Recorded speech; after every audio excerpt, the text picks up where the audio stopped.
What's up, Chatty? What's up, chat? What's up, y'all? What's up, chat? What's up, chat?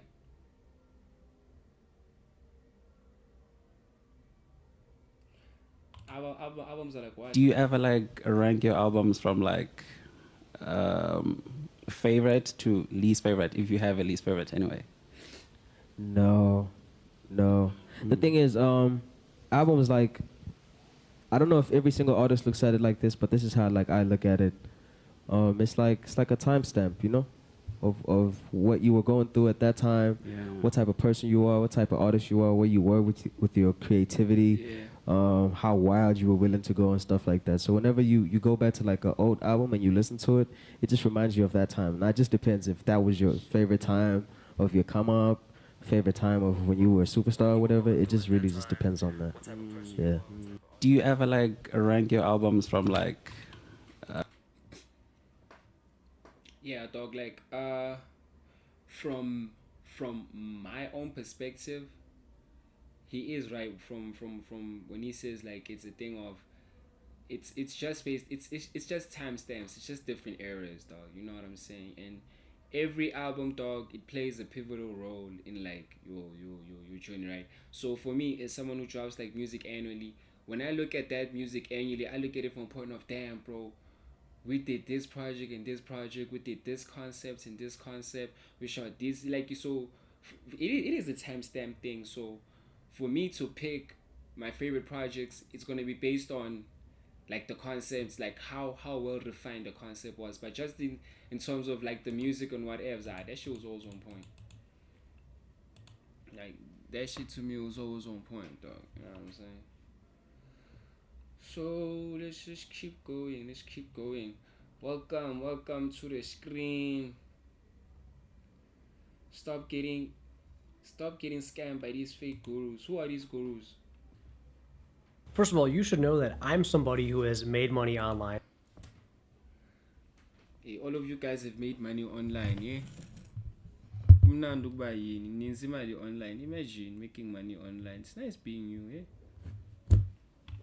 And for the past decade, my house, my retirement savings, my entire net worth is from an online business. I've had plenty of 10K and 25K and 50K months, but you don't see me shilling some nonsense course about how to make money online because I'm too busy actually doing it.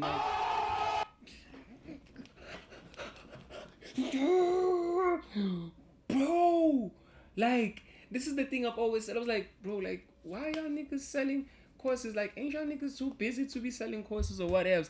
Until you realize that selling courses is their main business. That is their main profit. Nah, this guy spits in, bro.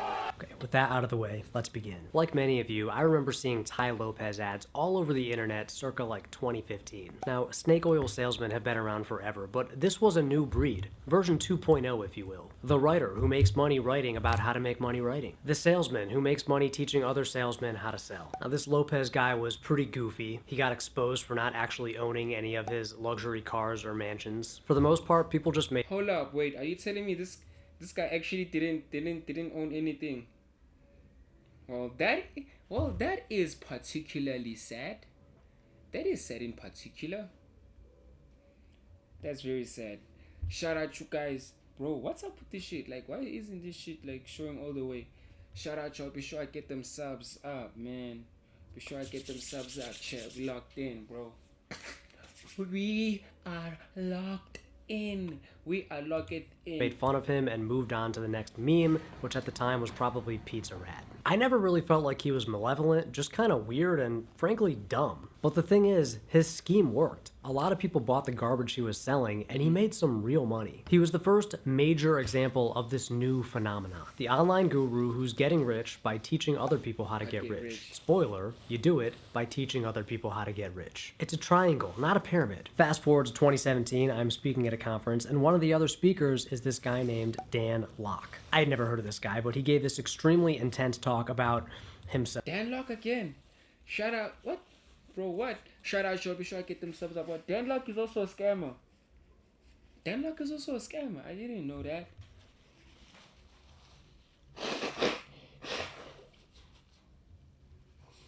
Dan Locke is a scammer. Why is he scamming people? I don't really This is remember the getting details other than a lot of yelling. It was basically like that episode of The Office where Dwight gives the Mussolini speech. It is a privilege to fight. And of course, after describing his incredible rise from rags Shout to out riches Trump, in he's trying to get ear-splitting them subs detail, he pitched his coaching program. And at that moment, I realized that we had another Ty Lopez in our midst. But no one would actually Right buy there. this Shout out nonsense, Shaq. right? Right? I remember being at the People same buy this conference the shit. following year, and at one of the happy hours, this young guy cornered me and tried to sell I also bought it. I used to watch a lot of their videos, man. I used to make these guys so much money just by off of like watching their content, bro. me on his marketing consulting Shout out services. He'd spent thousands of dollars on Dan Locke's coaching program, and now he fancied himself a marketing guru as well. But whatever he learned wasn't working. His pitch was awkward and unpolished, and he didn't actually have any real marketing skills. At that point, I remember feeling very annoyed that people like Ty Lopez and Dan Locke were out there preying on these 20-something-year-old guys who lacked confidence and direction. But I Yeah. still didn't think much of it until Shout out, Chad. Be 2021 sure I when I get them started getting subs this up. one weird email over and over again. At one point, I'm getting some version of this email almost every day. It always goes something like this. Hey Brock, I've been following you for a long time. Big fan of your work. But I've noticed that you're not very good at monetizing your audience. With my marketing skills, I can help you make way more money. There's no downside and infinite upside. I've actually already put something together to you. Can I send it your way? Now at first, I would just mark these emails as spam, but eventually out of Man, morbid what the curiosity, fuck is happening? Angela, what's this? It's a live stream. It's a live stream. I mean, it's a live stream. But if you're asking what are we watching, we're watching a video right now. We're just basically reacting and watching content. This video is called "Stop Getting Scammed by These Fake Gurus." Let's get them I subs started up if you're replying new to with the some channel. questions. I'd say, hey, I'm getting It's a a lot of video. emails just like the one that you sent me. Are you following some sort of course or template? Where did you learn how to do what you're offering? Almost every time, I would get the same answer. HU, Hustlers University, Andrew Tate's paid community that would Shout out allegedly teach you Angela. how to get rich, get confident, and get the ladies. Now, I could tell just by interacting with these students or customers that whatever was being taught in Hustlers University Was was not not, it. legit. I mean, their cold emails were terribly written, mostly in broken English. There was a lot of copy and pasting. There were punctuation and grammar mistakes, formatting mistakes. These were clearly people without any real marketing skills. I did some research on HU and Tate, of course, just to confirm my suspicions. And eventually, I started just responding to these people saying, you should quit Hustlers University. A lot of times, they would get pissed that I guessed which program they were paying for, and they would say that I just didn't understand Andrew Tate and HU, and that this one other student was making $10K a month. It's always $10K a month. Well, Tate went to jail, and eventually these emails died off. But lately, they started up again. This time, they're usually Instagram DMs. And now, instead of like Facebook ads or copywriting, they're pitching paid communities. But it's the same thing. It's some kid selling some marketing tactic that a fake guru sold him. Now, they never have any proof that it works, of course. No case studies, no testimonials. Most of the time, I'd be their first client. They always want to get on a video call because, you know, these are high-ticket closers we're dealing with. And it's just sad. I still respond sometimes just to find out whose course they bought and try in vain to nudge them in a different direction. I just hate seeing these young guys, usually who don't have much education or direction or confidence, waste what little money they do have to make these scam artists richer. And it's bad enough that the people who buy into these programs don't learn anything valuable, but the worst part is it keeps them focused on the wrong things, like making money and getting status and getting laid. Like if you're not sure what to do with your life, you should follow your curiosity and your passion. You should get really good at something that you enjoy doing. If you do that, you don't have to chase money. It will chase you. Now listen, I don't use profanity often. I think that there's usually a better word to describe a thing. But the truth is, these programs, these entrepreneurs, the Ty Lopez's and Dan Locke's and Andrew Tate's of the world, all of these Since you don't use profanity, I'll use it for you. Fuck these niggas. I'll use it for you. Yeah. I said the F word, Nishilo. So what? make money with Instagram accounts, all of the paid school communities and everything they sell, it's all bullshit. These programs are pyramid schemes at best, downright scams at worst. The people who create this nonsense are liars. The The people who shill it for them are victims. This should all be avoided at all costs. Now, the good news is this nonsense is pretty easy to spot. Just look for these phrases. Make money online, paid communities, copywriting, cryptocurrency, NFTs, Forex, high ticket sales, remote closing, affiliate marketing, lead gen, passive income, anything that says work X hours a day or make X dollars per month. Avoid anybody selling a $7 guide on Instagram because that's just the top of their sales funnel. Avoid anybody who claims to make a lot of money but won't tell you exactly, specifically where it came from. I'm not talking about vague screenshots showing large payments. I'm talking about sources. Show me a bank statement. Show me a 1099. Avoid anything that has to do with Dan Lok, Andrew Tate, Alex Hormozy, School, Sam Ovens, Jay Shetty, Iman Gads, Grant Cardone, Robert Kiyosaki, Jordan Welch, or anybody they associate with. And if you are thinking about buying some sort of online course or coaching or joining a paid community, do your research. See what actual customers are saying, preferably on somewhere unbiased like Reddit. Even if you're reading a review or watching like a YouTube video about a course, make sure that it's not just some affiliate trying to get a commission. I'm gonna put the names of these fake gurus and these garbage courses in the video description and the tags because I want this video to show up when people are doing their research. If I can just deter one person from going down this path, this video will have been worth it. There are plenty of legitimate ways to make money using the internet, like being a YouTuber. There are plenty of ways to build passive income. The internet and technology have really democratized entrepreneurship. It's more possible than ever to be self-employed or to start a small business. But these get-rich-quick schemes are not the way. If you have any questions about any of this stuff, you want to chat Alexa Moses, the guy who sacrificed everything to be rich, with me, leave a comment down below, and I will see you next time. When I was grabbing screenshots for this video, I came across Alex Hormozy.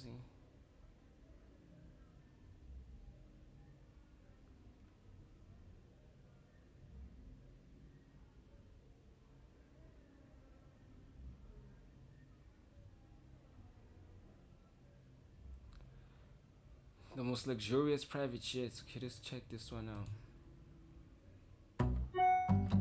Great. A print, a crypto exchange, and a courier company all need my bank details. The most expensive private jet ever configured costs more than the GDP of a small country. One was ordered. Nobody knows who bought it. Let's get into it. Level 1. The Tool. Light and mid-sized jets. $3 million to $27 million. Tenho streama manje, not.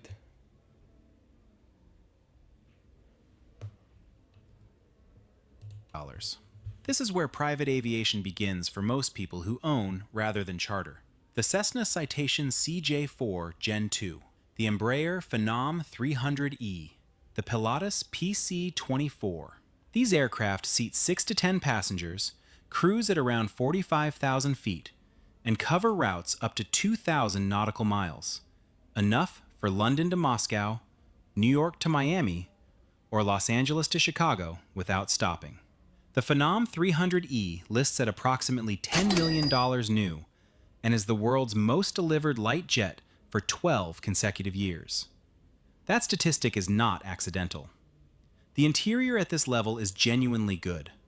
Leather seats, a small galley, noise levels below commercial aircraft, and a cabin configuration that allows 4 people to have a conversation at normal volume during flight. What it is not is spacious.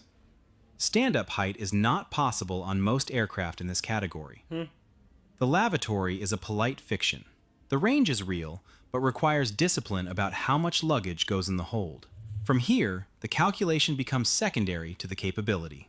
Level 2. The flagship business jet. Gulfstream and Global. $70 million to $100 million. This is the tier that defines what most people mean when they say private jet. The Bombardier Global 7500, the Dassault Falcon 10X. These are purpose-built long-range business jets. 4 distinct living zones, full stand-up cabins, a dedicated master suite with a proper bed, a shower, a galley that produces serious food, and a range that removes the fuel stop from every route on Earth except the most extreme Pacific crossings. The Global 7500 takes a different architectural approach. Bombardier's flagship is the largest purpose-built business jet in the world by cabin volume. 4 living spaces including a dedicated bedroom, and what Bombardier calls a full-size kitchen. The aircraft introduced a nuage seat, designed in collaboration with the Ontario College of Art and Design, that reclines to a full flat position through a mechanism that does not require the seat to slide forward. The engineering behind that seat represents approximately 4 years of development. That level of investment in a single piece of furniture tells you something about what Bombardier considers the product to be. Level 3. Mary, The converted widebody. When the jet becomes a home, $225 million to $450 million. This is where the aircraft changes category entirely. Maria The Boeing BBJ 787 Dreamliner, the Airbus ACJ 350. These are commercial wide-body jets, aircraft designed to carry 200 to 300 passengers on scheduled routes, stripped to their frames and rebuilt as private residences. What's good? The process takes 18 to 36 months after aircraft delivery. The BBJ 787 Dreamliner starts at $225 million before a single interior component is specified. The interior completion adds $100 million or more. What that money produces? 2,400 square feet of private space. Nah, this one is not it. This video is not it. This video is not it. You niggas hit the neck for some love. You terrorist love.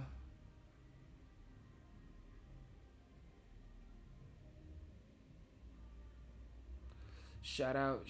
Let's see.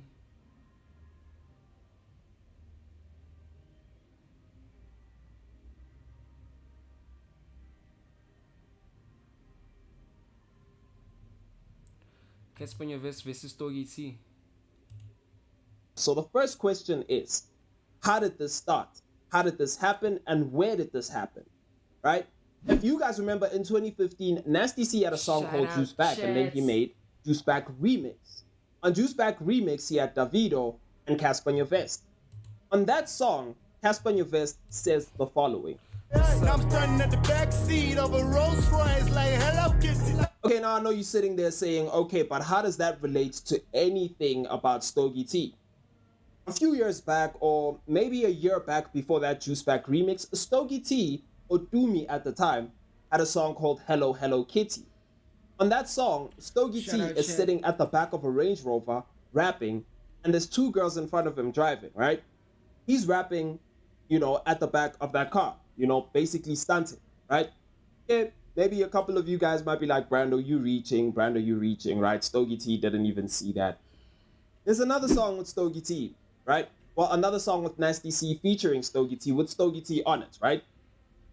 And that song is called The Way It Go. DJ Switch, Youngster CPT, Nasty C, Stogie T, right? On that song, what up, Stogie y'all? T raps the following. Hello Kitty, nigga, fuck is you thinking? Okay, so now that you guys might have seen that, right? You might be like, okay, there could be something around there. For me, I think, it's possible that Casper Nyovest was just choosing Ricky's side because Ricky and Stogie did have something. But anyway, let's put that aside, right? There was a moment in time when at the South African Hip Hop Awards, firstly, one of the most historic clips of the South African Hip Hop Awards Shout we've out, ever Chef. had. I look out here, right? When I look out.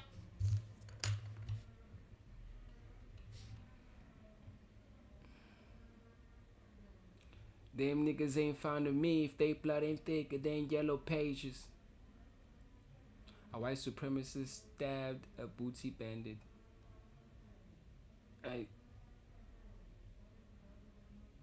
How rap shingers destroyed their company.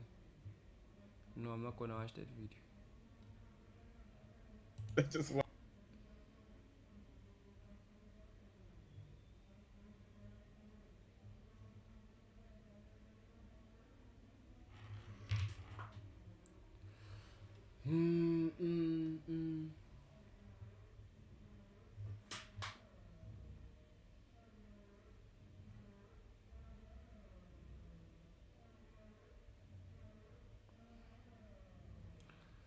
What's good? Huh? What's good, chat? What's good?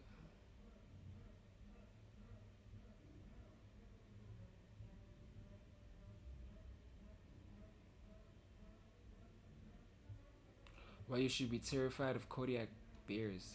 Doesn't negotiate. Seems like a dope. Get 2 large Savor Flavor pizzas for $179.80. Roman's Pizza. Best pizza, best value. See ya. Remember the soccer game tomorrow. 12,000 years ago, a population of grizzly bears got stranded on an island off the coast of Alaska. They couldn't leave. No wolves, no competing predators, no reason to share resources or retreat from anything. For 12,000 years, the island did one thing to those bears. It made them perfect. Shout The out Kodiak Chad bear is before I not get a them grizzly subs bear up that if got y'all need bigger. to the chat. It is what a grizzly bear becomes when nothing on Earth can stop it, and there are roughly 3,500 of them living on an island the size of Connecticut. Let's talk about what that actually means. But the first thing most people get wrong about Kodiak bears is the scale. When you picture a large bear, you probably picture something the size of a big dog. Maybe something that comes up to your chest. Nope. A mature Way male bigger. Kodiak bear stands between 9 and 10 feet tall when upright. That is not an exaggeration. That is taller than most ceilings in your home. On all fours, a large male still reaches the shoulder height of a draft horse. They weigh between 1,000 and 1,500 pounds. This shit is taller. Bro, like this shit is tall, boy. Like a bear is tall, dog. Like this motherfucker is huge, boy. The largest confirmed Kodiak on record weighed over 1,600 pounds. Babang. To put that in terms you can feel, an average NFL offensive lineman weighs around 320 pounds and can bench press over 400 pounds. A Kodiak bear can generate more force with a single swipe of its paw than that lineman can produce with his entire body. The paw itself is roughly the size of a dinner plate, tipped with claws that can reach 4 inches in length. One strike from that paw produces force consistent with what it would take to crush the skull of an adult moose. What most people don't consider is what that body is built to do beyond raw power. What is it? A Kodiak bear can sprint at speeds exceeding 35 miles per hour, roughly the speed of a racehorse at full gallop, and sustain that speed across terrain that would slow a human to a walk. Rocky slopes, dense brush, shallow river crossings. The anatomy that makes them massive. That basically means if you were ever to go up a hill, you're cooked. If you were ever to pass through like a river, you're cooked. You're cooked. Also makes them extraordinarily capable in the environment they were built for. Their sense of smell is estimated to be 7 times stronger than a bloodhound's. They can detect a food source from over 20 miles away. Their hearing picks up frequencies outside the human range, and their eyesight, despite the common assumption, is roughly equivalent to a human's at distance, with significantly better low-light performance. In practical terms, this means a Kodiak bear on Kodiak Island almost certainly knows you're there before you know it is. But size alone doesn't explain why Kodiak bears are different from grizzly. Bro, imagine, dog, when like a Kodiak bear is looking for you, bro. This motherfucker can tell that you're on an island before you even know that this bear's on an island. He already know. This is a nigga He's out on the here, mainland. supposed to be out here. What makes them different is what 12,000 years of isolation actually did to their biology. On the mainland, grizzly bears compete. They compete with wolves for salmon runs. They compete with each other for territory. Yeah. They compete with mountain lions, black bears, and other predators for the same food sources. That competition shapes behavior. It creates bears that are aggressive, but also bears that have learned, over thousands of years, to be cautious, to weigh risk, to sometimes retreat. On Kodiak Island, that pressure never existed. There are no wolves on Kodiak Island. There are no competing apex predators. So what? For 12,000 what years, the only thing that determined which bears passed on their genes was size, strength, and dominance. The result is an animal that has been selectively shaped by isolation into something that does not carry the same risk calculations that mainland grizzlies do. Kodiak bears are not more aggressive because they are meaner. they are more direct because they have never needed to be anything else. Biologists who study them describe a behavioral profile that is distinct from mainland grizzlies in one specific way. Kodiak bears, when they decide to approach something, rarely stop. That distinction matters more than the size. The salmon runs on Kodiak Island are extraordinary. The island sits at the convergence of several river systems that produce some of the densest salmon populations in North America. During peak season, a single mature male Kodiak bear can consume 20,000 calories per day. That's the equivalent of roughly 57 Big Macs. Daily. A day. But I could also take down 57 Big Macs. Me. I thought you don't know. They need that intake because they are preparing for a hibernation that will last up to 6 months, during which they will lose between 30 and 40% of their body weight without eating, drinking, or waking. What happens physiologically during that hibernation is, in its own way, remarkable. A Kodiak bear's heart rate drops from a normal 40 beats per minute to as low as 8. Its body temperature falls by only a few degrees, unlike true hibernators, which means it can wake and respond to a threat within seconds. It is not unconscious. It is simply waiting. When it emerges in spring, after 6 months without food, a mature male Kodiak bear is still over 800 pounds, still faster than a racehorse, still capable of exerting hundreds of pounds of force with a single limb. What most people don't know is what their metabolism does between those seasons. In the weeks leading up to hyperphagia, the feeding frenzy before hibernation, Kodiak bears enter a state of metabolic aggression that biologists still don't fully understand. Their cortisol levels spike, their tolerance for disruption drops, their willingness to defend food sources from any perceived threat increases dramatically.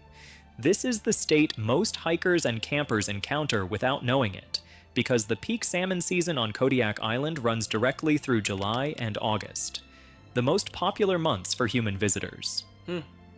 On the morning of September 2nd, 2005, a bear researcher and field biologist was conducting behavioral observations near a salmon stream in the interior of Kodiak Island. He had worked on the island for years. He knew the protocols. He was experienced, cautious, and familiar with the terrain. He was observing a group of bears at a distance when one subadult male, approximately 5 years old and already weighing over 600 pounds, broke from the group and charged without warning. The attack lasted less than 30 seconds. When the bear disengaged and left, the researcher had sustained deep lacerations across his face, a fractured orbital bone, significant damage to his left arm, and wounds to his upper back, consistent with bite marks from a bear attempting to establish grip. It is freaking cold. He survived. He was airlifted to a hospital in Kodiak City and underwent multiple surgeries. Cold. What makes this case significant to researchers? It is freaking cold, y'all. I do not want to lie. Guys, as Wakwanda saw, I mean, the only thing I can think about is going to sleep, bro. That's the only thing I can actually think about, going to sleep. Is this channel huge or what? Okay, I can watch this weird, bro, because the thing is, like, if I watch, sometimes when I'm streaming content, dog, YouTube just flags the whole thing, bro. I got flagged yesterday and I don't want to Camera get flagged broke again, mid-family shoot? Good thing you're naked and can submit claims in minutes on the Naked app. Get naked. Whether you are buying or selling, find your happy place with AutoTrader. We've all been here, right? I mean, not actually swinging through buildings, but rather wishing it was possible. So, yeah, what if it was? If we ignore the fact that a radioactive spider bite would give us cancer instead of superpowers, then...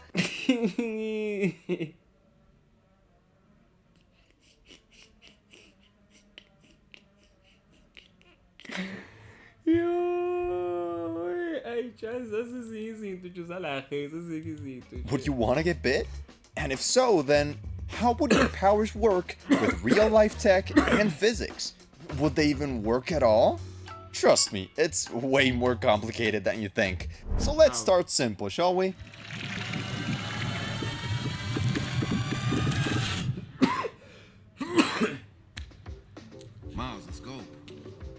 believe me when I tell you that the bite itself is the least of your problems. Or is it? Picture this. A spider with venom just as radioactive as plutonium, yes, the element used to make one of these, just happened to bite your hand. First of all, ouch. And second of all, if we ignored superhero logic for just 1 second, then the radiation alone from the venom would be able to send you to bed. Forever. The channel Because Science already did the numbers, and they basically concluded that if the level of radiation is high enough to mutate your DNA, then it would also be enough to render every organ in your body useless in about 2 weeks. So let's assume that your new healing factor allows you to take the dose safely. In that case, congratulations. You just became Spider-Man. But you're missing something really important, and you're gonna wish it was the suit. I will now present you with 2 choices, and whichever one you choose will determine how likely you are to actually be able to use your webs. Got it? Nice. Option 1. As in the original comic book, you're unable to naturally produce web fluid from your wrists. Instead, you're forced to create a small device that sits on your wrist, capable of storing and dispensing white sticky strings of web at hundreds of miles an hour. Option 2. Your body was given the ability to produce its own web fluid that is only known to run out whenever you suffer from depression. Got your choice? Let's go over them. In case you choose to build your own web shooters from scratch, well, you've got a big problem. 2 of them actually. Remember when we were kids and we used to say, I'm sure after watching this movie, engineers will lock in and build one of these in like 10 years. Shout out, yeah. Clone Trooper. Don't get me wrong, people have done their best over the years, but nothing even remotely close to this, mainly for the lack of tech. Now, what if we did have the tech? That's where the second problem comes in. Even if you had the right resources to build the web shooters, the average person is not qualified to build one of these. But I'm not saying you can't. If you somehow manage to create a sticky fluid strong enough to lift a car, compact enough to fit more than one shot on your wrist, and a device powerful enough to shoot webs across buildings, then great! You'll only have to focus on the physics then. But we'll get to that later. By the way, I'd like to know your thoughts on how your web shooters would work. Read you in the comments. So okay, option 2. Your body automatically secretes webs from your wrists.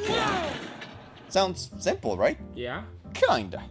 It's true that you won't have to worry about the shooters breaking or running out of webs. Or do you? And I'm not just talking about the midlife crisis that may or may not take your powers away. But also, have you ever wondered how your body would produce these webs? You see, real spider silk is composed of mostly proteins, which in this case, you can also produce, but not infinitely. Meaning you can't technically run out of web fluid, as your body wouldn't be able to keep up with the production of webs at the rate you would need it to. Or maybe you can and I'm just talking shit. Do I look like a scientist? No. Anyway, we can all agree that if you want a better chance to be able to use your webs, you're better off producing them yourself. However, one thing is using them to pull cans of Dr. Pepper towards you, and the other is using them to swing around New York in tights. So, let's talk about swing. Unlike sticking to walls and super strength, swinging is not as straightforward as it might seem, and it all has to do with physics. Don't worry, I'll make this fun, but only if you subscribe. Nah, I'm still making it fun.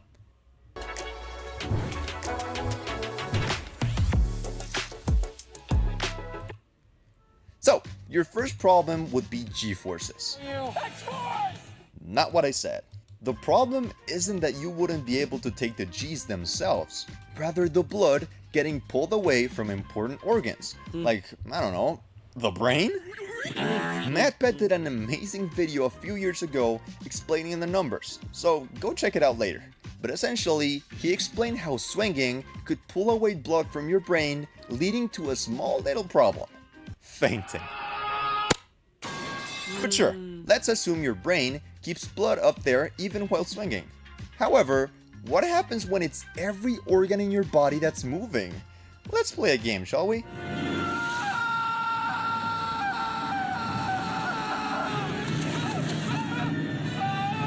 Question: what will happen next? Peter will hit the wall. Peter will face through the wall. Peter's organs will get crushed. You will subscribe to the channel. He will hit the wall. Pretty easy, right? Let's try that again. Same situation as before, but this time, whoa. Looking back at MatPat's video, we can see that indeed, momentum exists. Which means that at a high enough speed, every landing, either in walls or the floor, might just end up with your organs getting... But wait, maybe Spider-Man's super strength allows him to sustain impacts at high speeds, right? Sure, but we still have one more problem that proves how Spider-Man couldn't care less for physics. Check out the end of the swing in this clip. Did you catch it? We'll get to it in a second, but maybe this video will make things clear.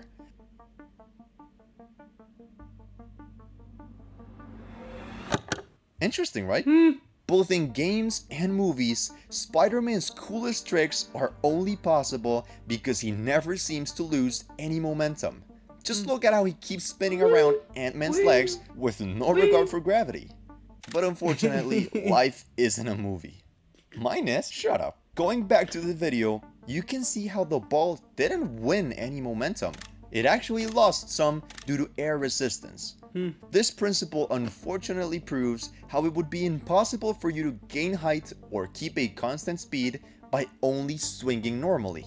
Which means that instead of your swinging looking like this, it would look something like this.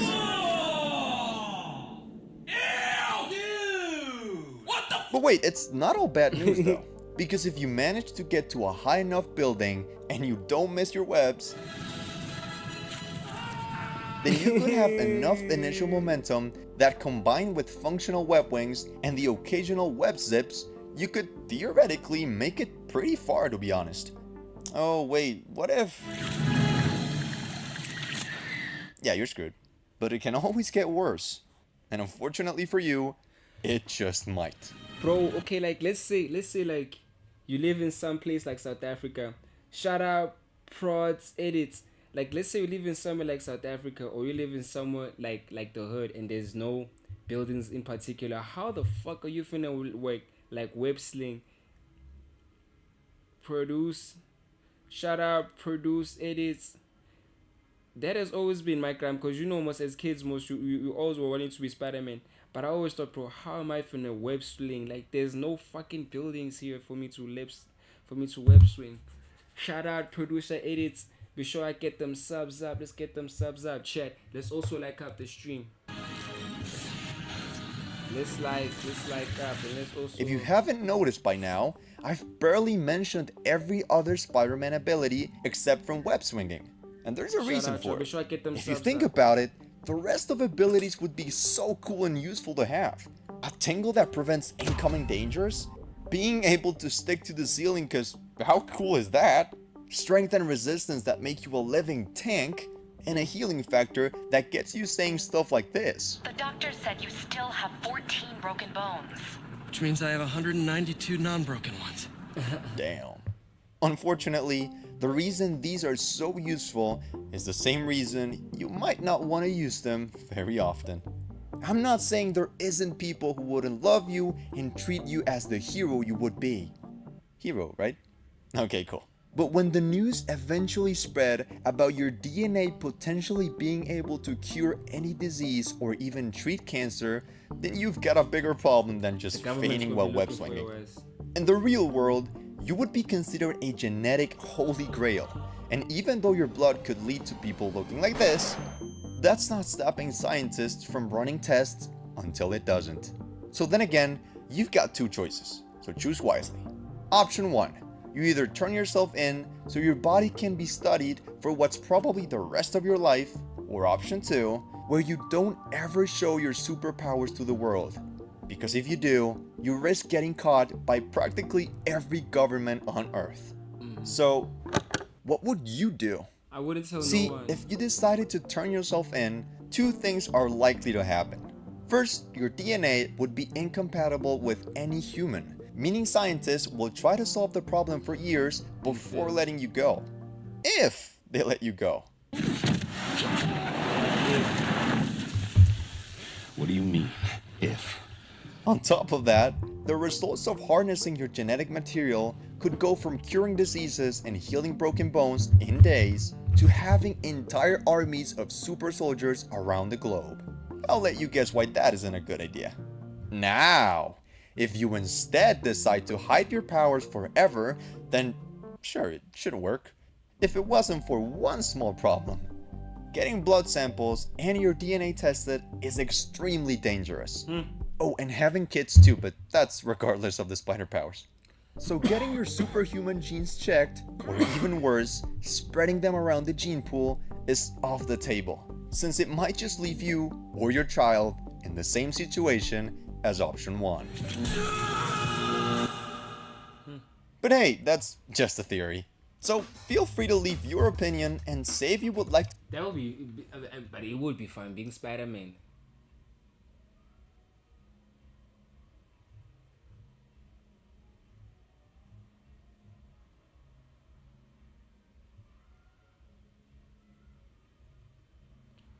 Let's see what other video can we tap into, guys. Shout out to y'all for joining.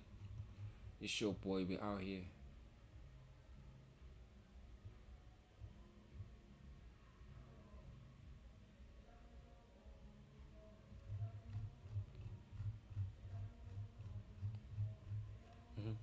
This video is bogus. Bro just didn't want to be Spider-Man.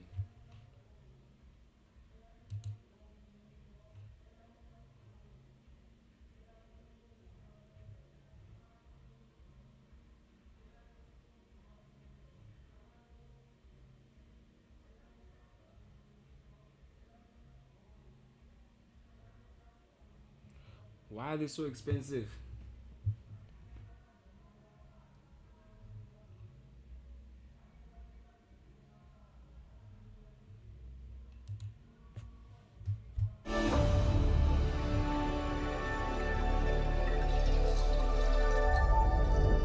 Let me ask you this. How much do you think it costs to make Tobey Maguire's Spider-Man suit? $100? $1,000? How about $50,000? And the reason why is gonna blow your mind. Because after you learn the full process behind making $250,000 superhero suits, the secret costs you never get to see on screen, and the true reason CGI is used so often in costumes, you'll realize how although they seem expensive at first, once you know about the 3 keys of supersuit design, you'll find out that they're actually a lot cheaper to make than you think. Bro, you're taking so much time. I only have enough time in a day, bro. I only have so much time in a single day, bro. Don't waste my time. Why you wouldn't want the soldier serum? Okay, now that looks like wait, am I in this guy's channel? Oh yeah. Why you wouldn't want?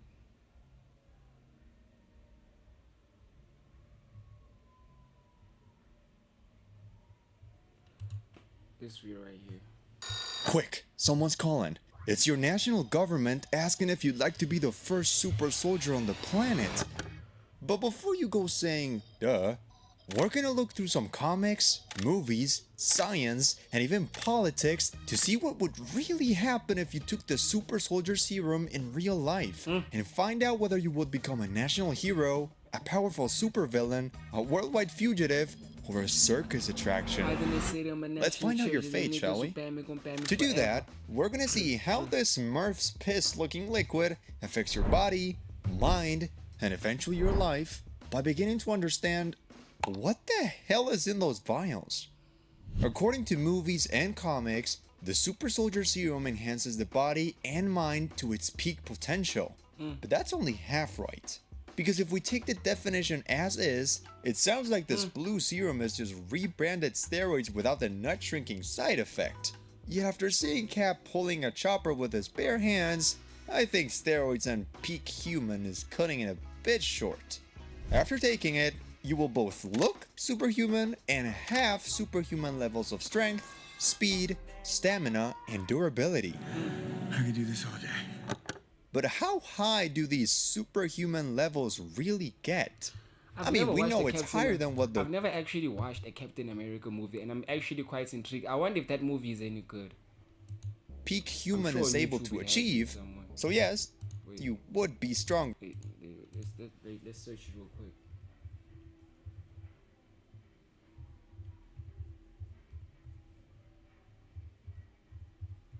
Let's see if I can find it.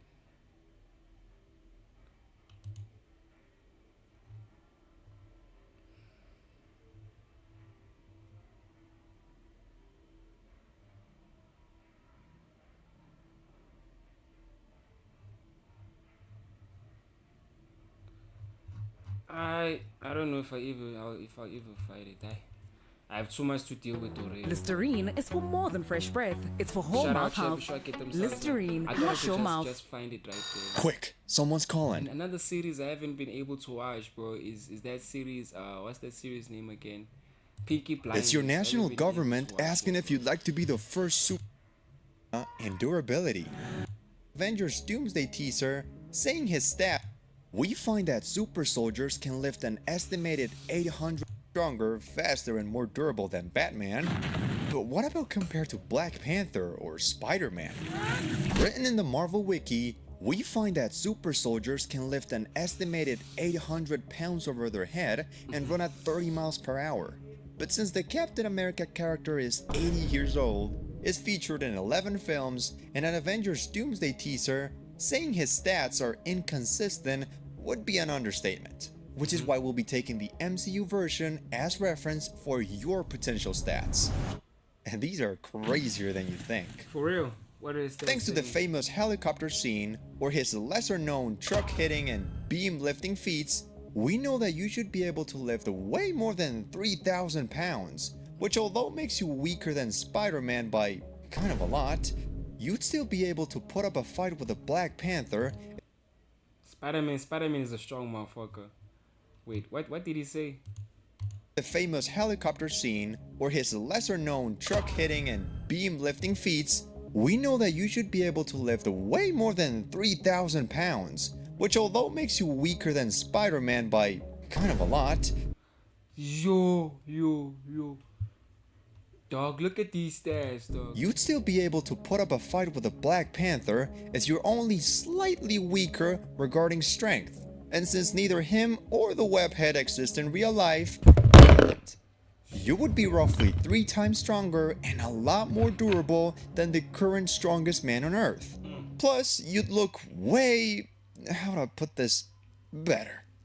Regarding speed, Cap is seen either keeping up Pause that shit, nigga. or straight up outrunning cars without getting tired. And for not being a speedster, I say that's about as cool as enhanced human running can get. Other small but helpful This man can run. But I cannot run in game. I could outrun this guy, bro. Human running can get. Other small but helpful powers are slower aging and enhanced healing and metabolism, which both make you immune to toxins and diseases and means you can't get drunk. So that's a win either way. But I see how most of you might strongly disagree. Either way, that's as far as I wanted to complain, but then I'm like, man, I don't even like getting drunk. I wanted to complain as well, bro. physical powers go. However, for those who think that it can't get even better, well, it can. But it depends on one crucial thing. If I asked you what Steve Rogers, Bucky Barnes, Red Skull, Sentry, and Hulk all have in common, and you said that all but one of them are greatly written characters, then you're right. But you'd also be right on saying that all of them get injected with a different variant of the super soldier serum. What kind of super serum did you get? I don't know, regular. Hydra. Hydra? Oh, fancy. And yes, these also vary in quality. Meaning Cap's, for example, should be stronger than both the Soviet and Hydra's version. thanks to it being the only finished and original sample from Dr. Erskine's research. This also means that if we really get technical, turning into a green beast when angry, having your skull turn red, You don't have one of those, do you? or having the power of 1,000,000 exploding suns should technically count as effects from taking the serum. It's just not the same one.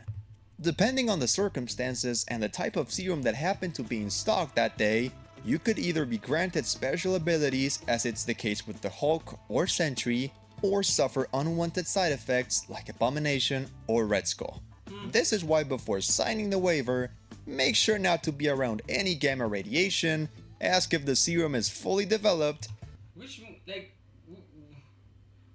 the name of this movie, gang? This movie looks very interesting. I'll probably watch it tomorrow. Ever wonder what it'd be like to become a superhero like Captain America, these Felix things? But is it...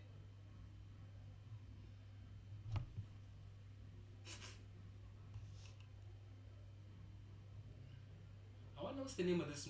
This looks like a very good movie, bro. But I feel like the other characters were like involved in like other movies.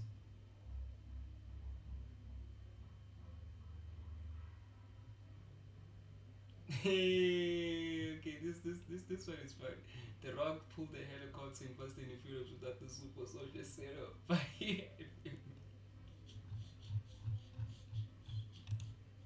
And check the fine print to make sure neither Soviets or Hydra had anything to do with it. But hey, who am I to tell you what to do? So let me know in the comments which of the serums you'd like to take. Regardless, we're now gonna take a look at the mental consequences of taking the serum, and whether these are positive or negative solely depends on you. Because not subscribing has been proven to yield negative side effects on your brain. Nah, just kidding, that's not it. You should still sub though. But we're now gonna focus back on the traditional Na'vi origin serum. That's blue for those who haven't seen Avatar for some reason, seeing as the mental consequences of the other serums range from turning green after a successful rage bait or bringing your depressed split personality to life. What we really want to find out is how and why taking the classic formula would affect each one of you differently. Because aside from getting the photographic and enhanced memory, superhuman reflexes, and the ability to precisely calculate frisbee throws, your mind has about a 50-50 chance of it either getting an upgrade or a downgrade. And that's where you come in. The serum amplifies everything that is inside, so good becomes great, bad becomes worse. I think you know where this is going, right? By this point, we all know that the serum... If you're basically a weak pussy ass nigga, it's gonna make you 10 times more a weak pussy ass nigga. Oh, that's nice. Didn't make Steve Rogers a good man. He already was. The only thing the serum did was amplifying the goodness in him, which unfortunately also means that the same amplification effect works on the badness too. But how? Dude, is badness even a word? What the f? For better service delivery for all, register to vote DA. In real life, people are not just good or bad, neither are they defined by something they might have done once. Cutting someone's hair once doesn't make you a barber. Dancing in Brazil doesn't make you a dancer, I think. And robbing a bank once doesn't make you a criminal. Okay, maybe it does. But the point is, how do we know if dialing your personality up to 11 is gonna make you think and do evil things or not? Well, the answer is pretty simple. And I'm gonna mix real life and superheroes to explain it. But I'm gonna need your help. Who are you? Okay, maybe don't take that too seriously. But do think about what could be considered your positive and negative traits.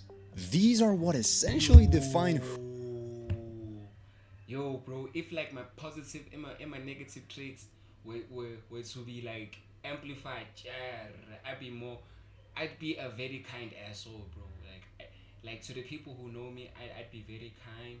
But like, yo, like the people who don't cover me, bro, they would just think I'm an asshole. And like my patience would just drop. Like I have no patience whatsoever.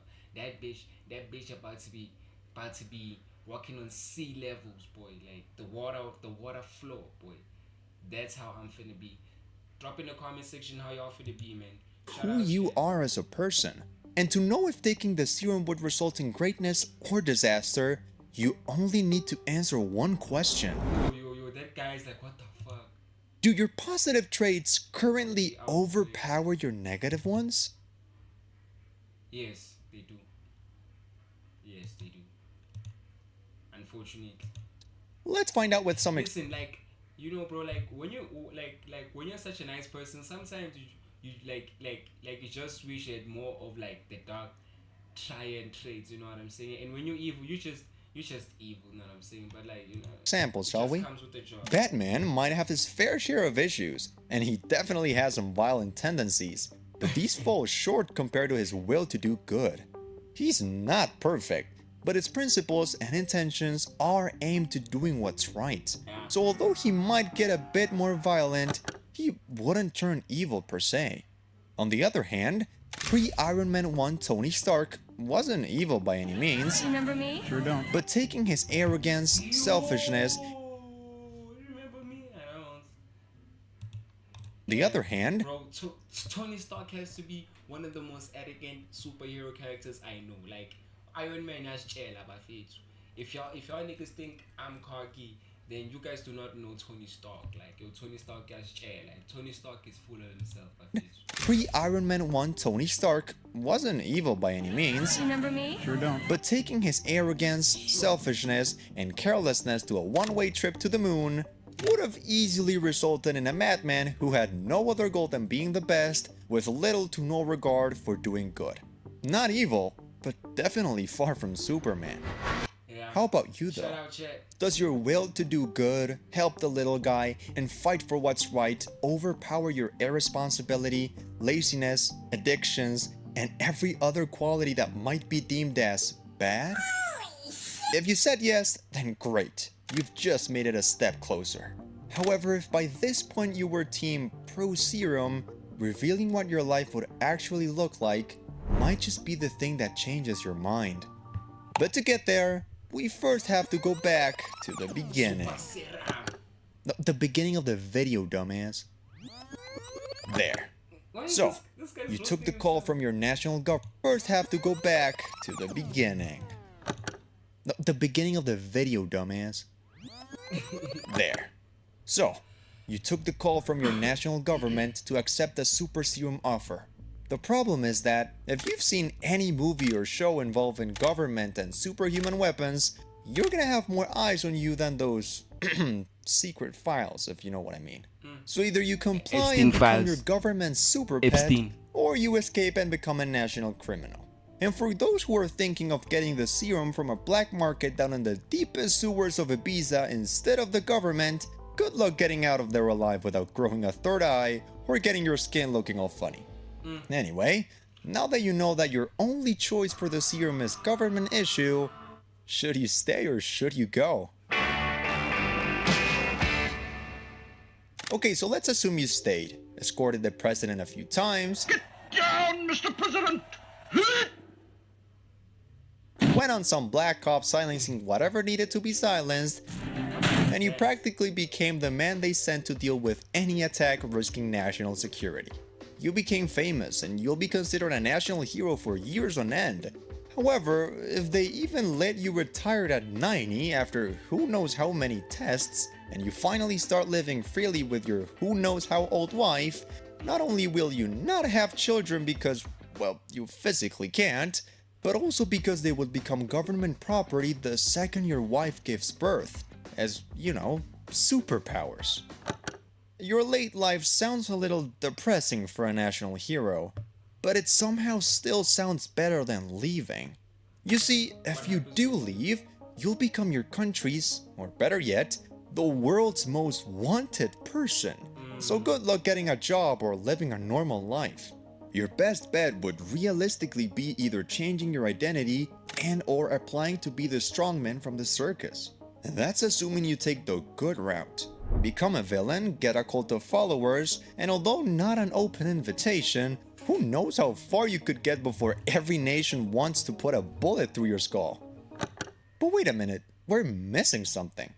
The fugitive fate occurs assuming that the lead scientist for the project dies without leaving the recipe book, making you the only super soldier to ever exist. But come on, really? Forget the hero thing. You were probably just the proof the government needed to start making super soldiers faster than a bakery can make bread.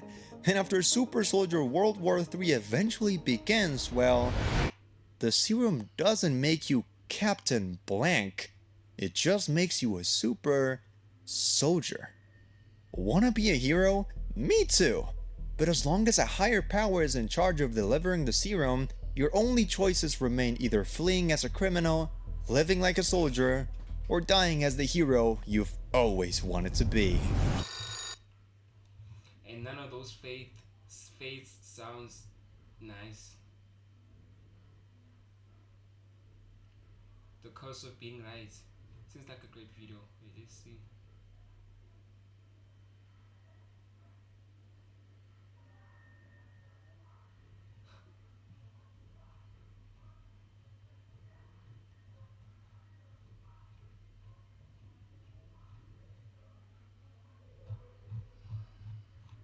Ugly truth.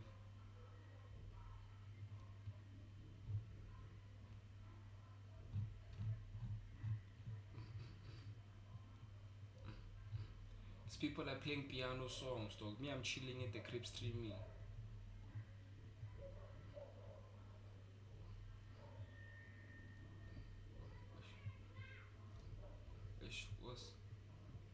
What's that?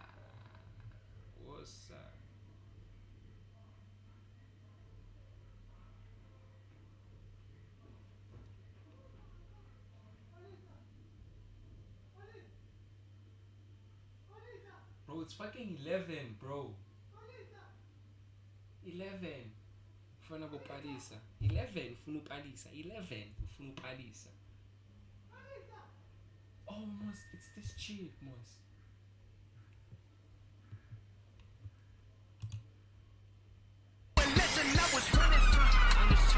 Yo. Hey, bro, I know you like to perform for the sunset. You go to bed, I come down here. I do what I know. I tinker. Threat is imminent, and I have to protect the one thing that I can't live without. And my suits, they're Machines. part of me.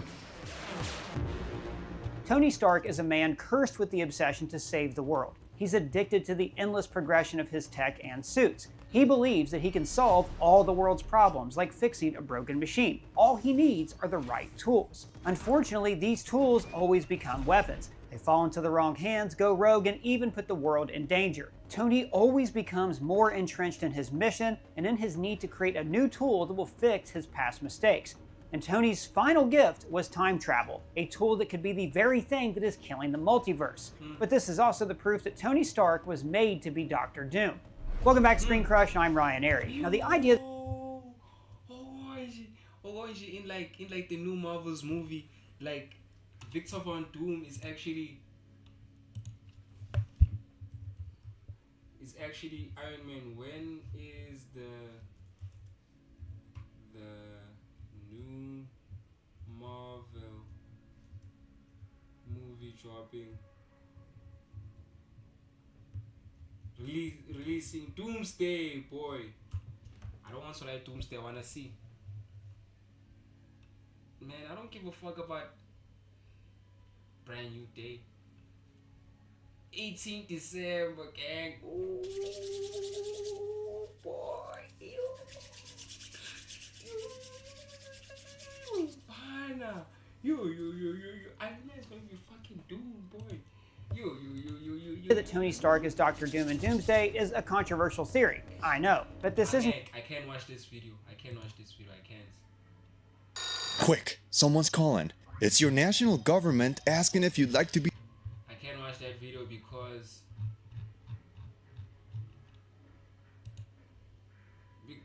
like I'm gonna get copyrighted and they're gonna stop the stream. Yo, Doomsday boyski.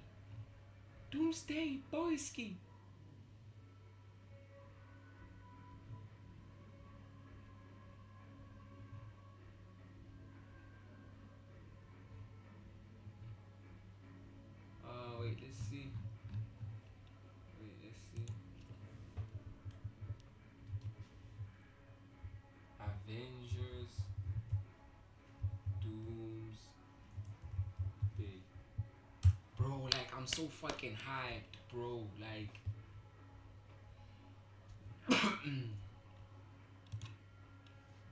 In Avengers Doomsday, Thor look and powers have already leaked. Everyone was wondering, how will the Avengers defeat Dr. Doom? Because Doom is more powerful than Thanos. Then we saw Sentry and Thunderbolts, and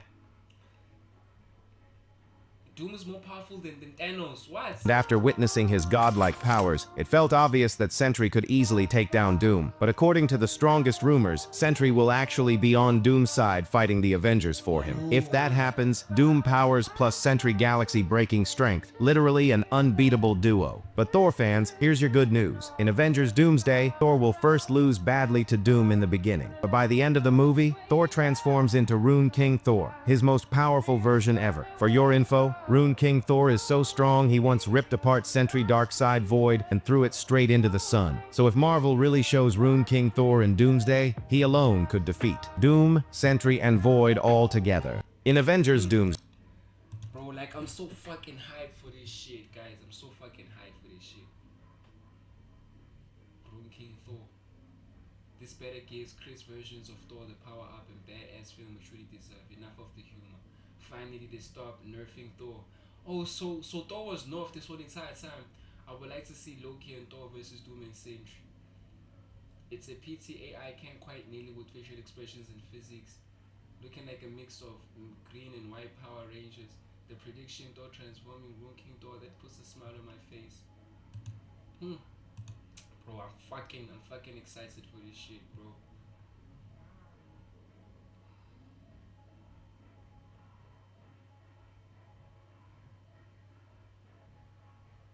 Only in theaters.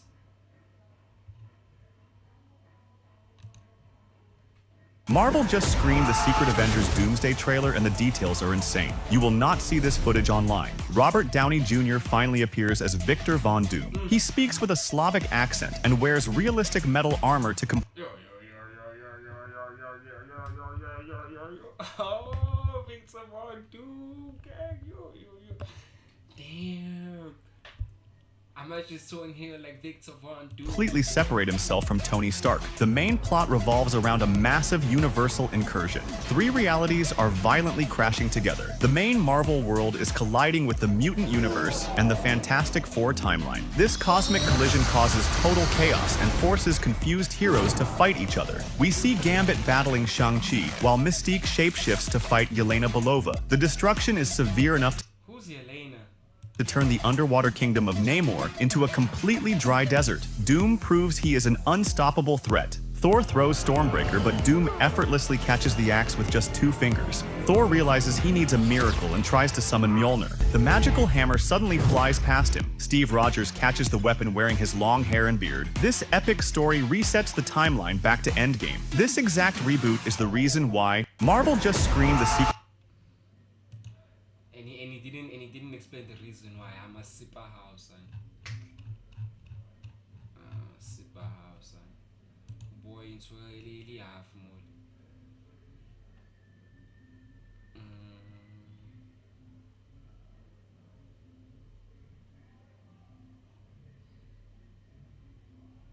The martial arts don't get caught. The most lethal actor that action cinema has ever seen with a dangerous and different martial art is Lateef Crowder. Oh, I know this. I know the Protector. He is not the most famous, he's not the protagonist, but when he appears, he steals the scene. His style is unusual. It is capoeira, a fluid, unpredictable, and extremely difficult to read martial art. His movements do not follow patterns. He attacks from impossible angles. He moves as if he were dancing, but each turn can be a lethal blow. His confrontation with Tony in The Protector is proof of that. Fierce speed, total precision, and an intensity that does not seem like acting. At times it seems that Tony is already at a disadvantage, and that almost never happens. He also faced Yuri Boyka, played by Scott Adkins in Undisputed 3: Redemption. And once again, his style is disconcerting. It is not brute force, it is technique, rhythm, and total body control. That is why many fans consider him unique, because Lateef Crowder does not fight like everyone else. He fights differently. And in action cinema, being different can be more dangerous than being strong. The most lethal actor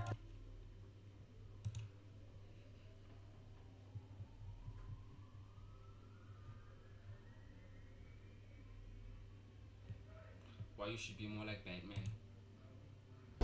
The hell are you supposed to be?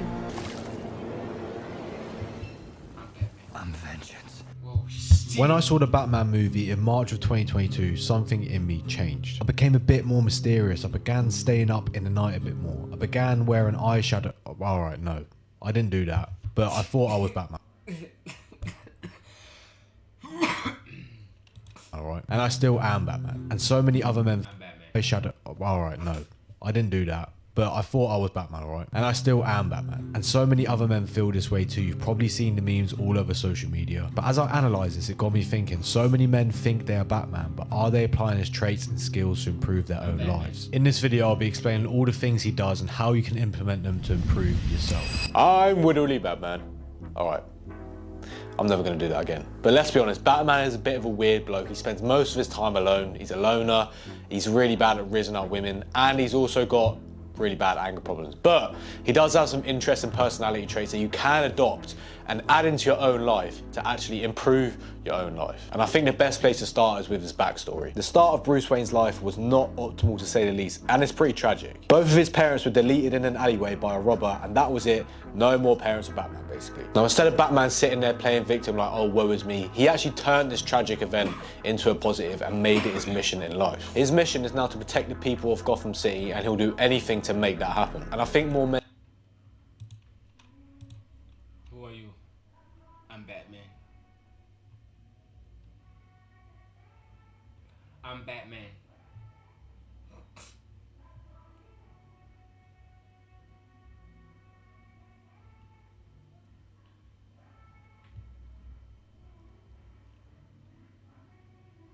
Your life, if you look poor at every level of... Trust the process.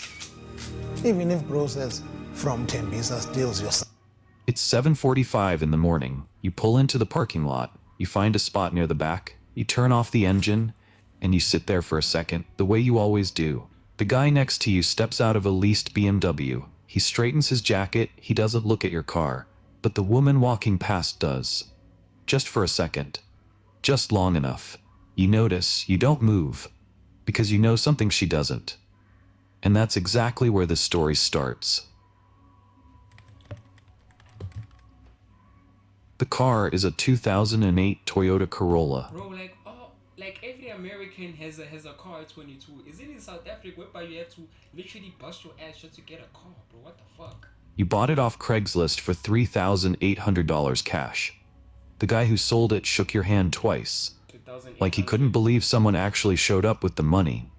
The back seat has a tear in it. You cover it with an old jacket, not because you care how it looks, because the foam underneath digs into people's backs. Nobody sits there much anyway. Your apartment is 20 minutes from work. 2 roommates. A kitchen that smells like someone else's cooking at 9 p.m. You pay $640 a month for a room with a window that faces a brick wall. You take home $2,130 a month. After rent, after utilities, after the student loan minimum, you have maybe $400 left. Sometimes $300. Once it was $92. And you remember that specific number because you checked it on a Tuesday night sitting on the edge of your bed. $92. 11 days until payday. You didn't panic, you just got very still.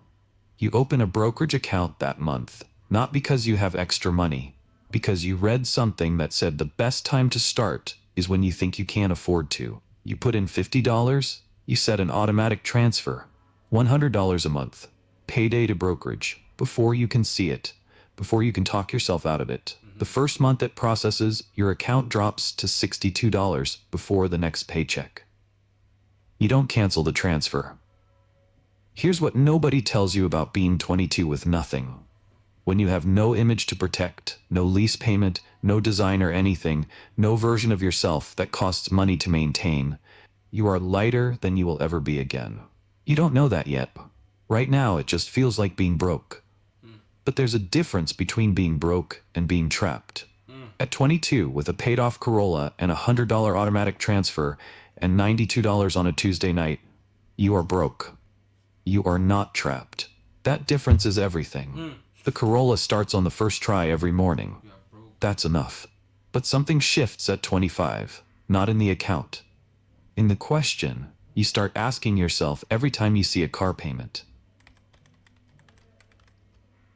The raise comes on a Thursday, not a big one, $6,000 a year before tax. It lands as $387 extra per month after the government takes its cut. You feel rich for approximately one afternoon. Then you open a spreadsheet, $46,000 a year. The investment account sitting at $12,000. The Corolla still in the lot. The AC still only blowing one way. You'd had enough money to fix it for 6 months. You just didn't. That month, a dealership email lands in your inbox. Mazda CX-5. New. $389 a month on a 72-month lease. You open it, you read it twice, then you open a different tab. You type in a compound interest calculator. $389 a month, 10% average annual return, 10 years. The number that comes back is $80,112. You close the dealership email. Not because you can't afford the payment. You can. For the first time in your life, you actually can. You close it because you finally saw the payment for what it actually was, not $389 a month. $80,000 of future time. This is the moment the strategy begins. Not with a big decision, not with a plan written in a notebook, with one tab closed on a Tuesday evening in a studio apartment where the window still faces a brick wall. You move out of the shared apartment that year. Studio. $880 a month, your own kitchen, your own bathroom, a door that locks behind you, and the silence on the other side belongs entirely to you. The first night you sit on the floor, the couch hasn't arrived yet, and you eat takeout from a paper bag and you don't hear anyone else's noise through the wall. That silence costs $880 a month. It is worth every dollar. A coworker named Reese invites you to an open house that Sunday. Just to look. Just for fun. On the drive back, she asks if you're thinking about buying. You say not yet. She nods, says the market's crazy right now anyway. You nod back. What you're actually thinking is that the Corolla is paid off, the account is climbing, and every month the gap between what you spend and what you earn is doing something quiet and patient in the background. You don't explain this to Reese. There's no version of that explanation that lands right in a car on the way back from an open house. So you just drive. Here's the first thing stealth wealth actually costs you. Not money, conversation. When you start making different decisions, when you close the dealership email, when you keep driving the paid-off car, you start living inside a logic that most people around you aren't running. And logic that doesn't translate creates distance. Not dramatic distance. Not a falling out. Just a quiet gap that opens between what you're thinking and what you say out loud. That's the first price, and it's smaller than the others. The account hits $15,000 on a Wednesday. You check it once, you close the app, you make dinner. But at 27, something happens that no spreadsheet prepares you for. Her name is Jade, and she has a white Jeep Wrangler and a way of looking at your car that changes everything you thought you understood about this strategy. 27. You've been dating Jade for 8 months. She works in marketing, same salary range as you. Smart, funny, the kind of person who remembers small details about things you said 3 weeks ago. She drives a white Jeep Wrangler, leased. She put the first payment down with her year-end bonus, and she was genuinely excited about it. You remember the night she got it. She sent you a photo. The caption was just 3 exclamation marks. You texted back that it looked great. It did look great. One Friday evening, you pick her up for dinner. She walks out of her building. She opens the passenger door of the Corolla and sits down, and she doesn't say anything. But there's a moment. Less than 2 seconds. Her eyes move to the tear in the back seat. The jacket is in the trunk tonight, and then back to the windshield. You see it. She doesn't know. You see it. You pull out of the parking lot, and you talk about where to eat, and the moment passes. Bro, like so much pressure. Like after you get the car, you need to get the nicest car, bro. Like come on, bro. Like some things, bro. Like some things are not just. Some things are just not. I just not ayo, but you know, like some things are just not ayo, bro.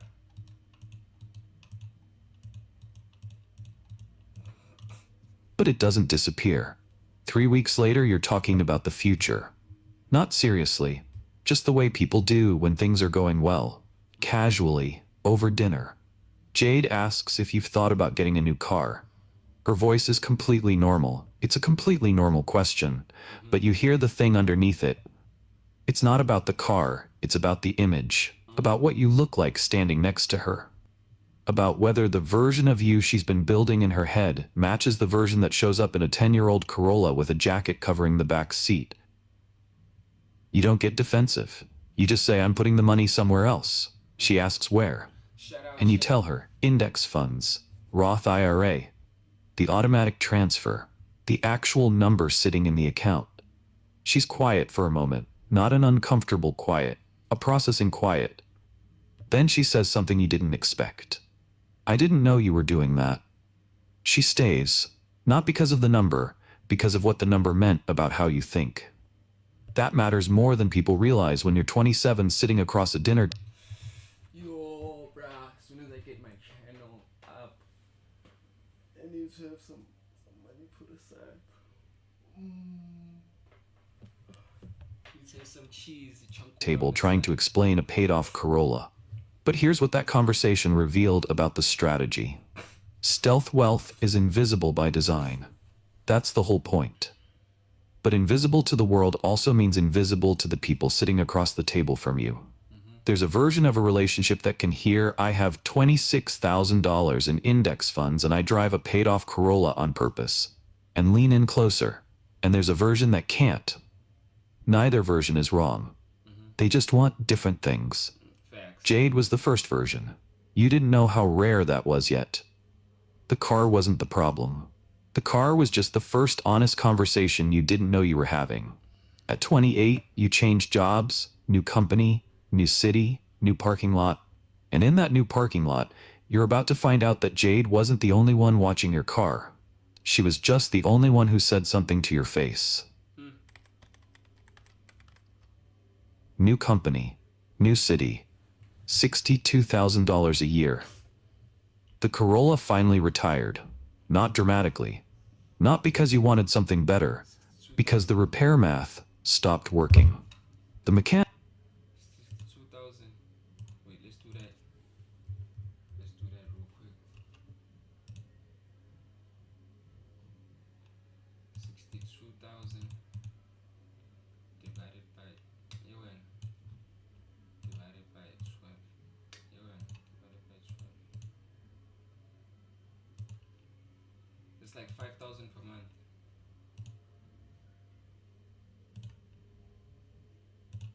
Mechanic, a guy named Dale, the kind of guy who always gives you the honest number because he thinks you need to save money, told you straight, you're going to spend more fixing it than it's worth. You sold it for $1,200. You bought a 2012 Toyota Camry the same week.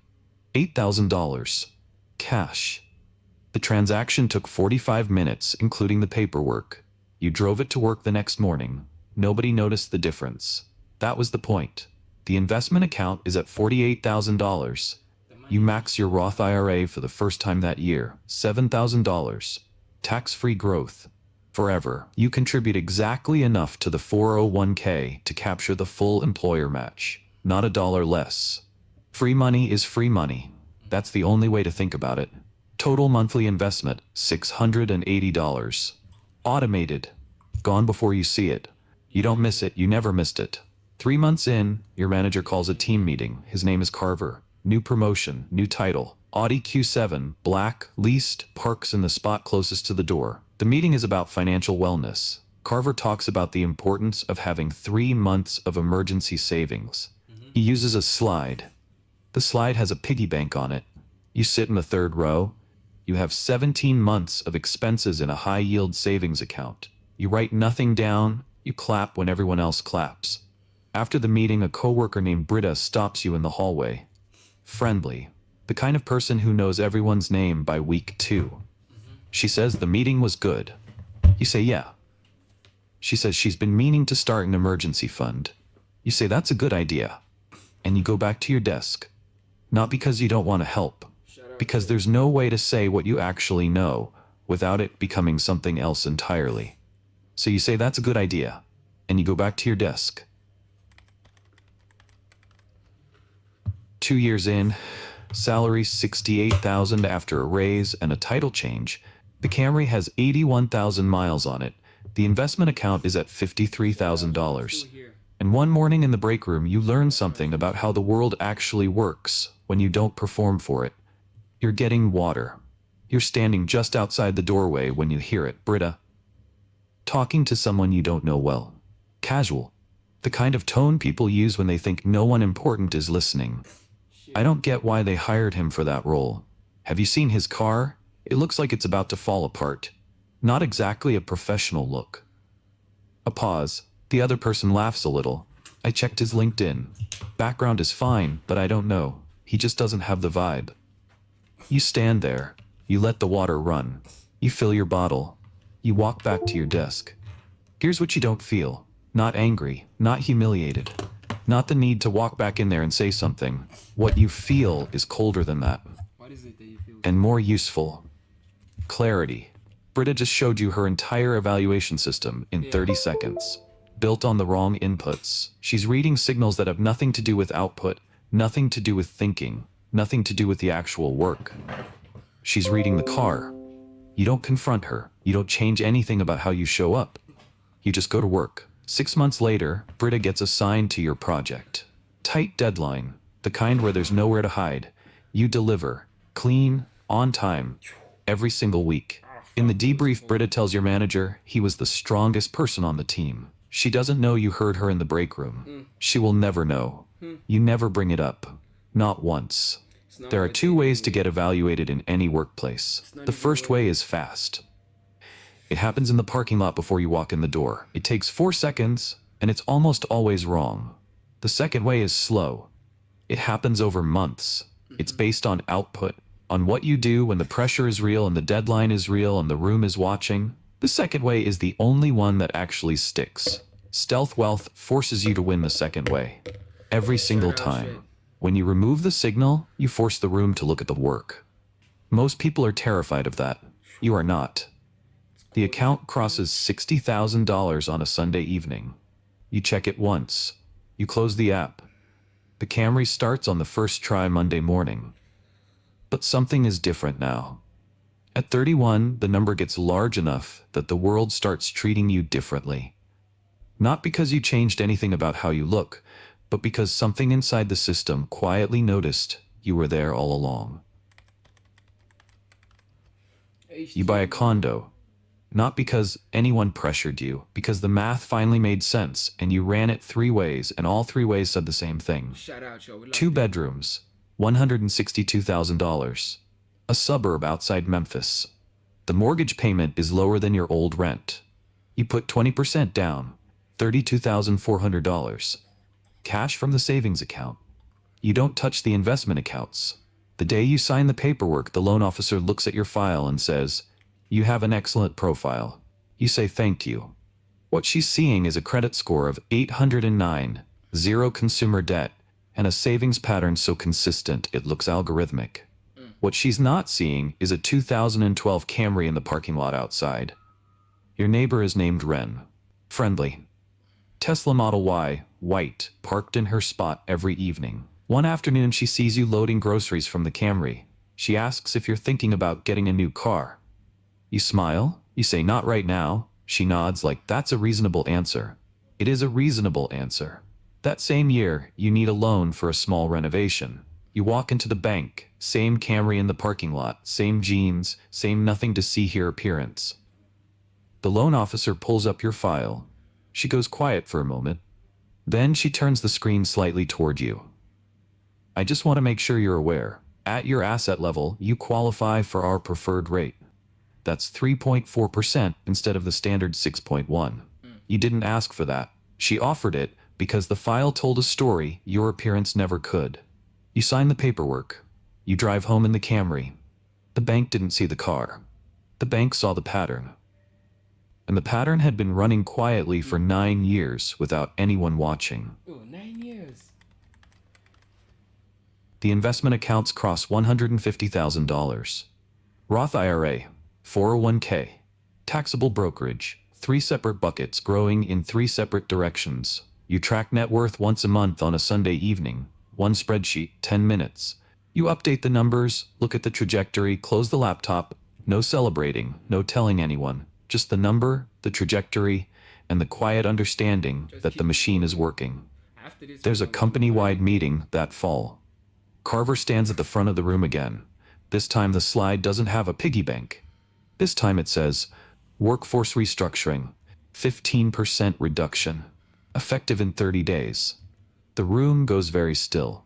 You can feel it, the specific weight of people calculating rent, calculating car payments, calculating how many months they can survive without a paycheck. You sit in the same third row, you do different math. 17 months of expenses and savings. $152,000 in investment accounts. A mortgage payment lower than your old rent.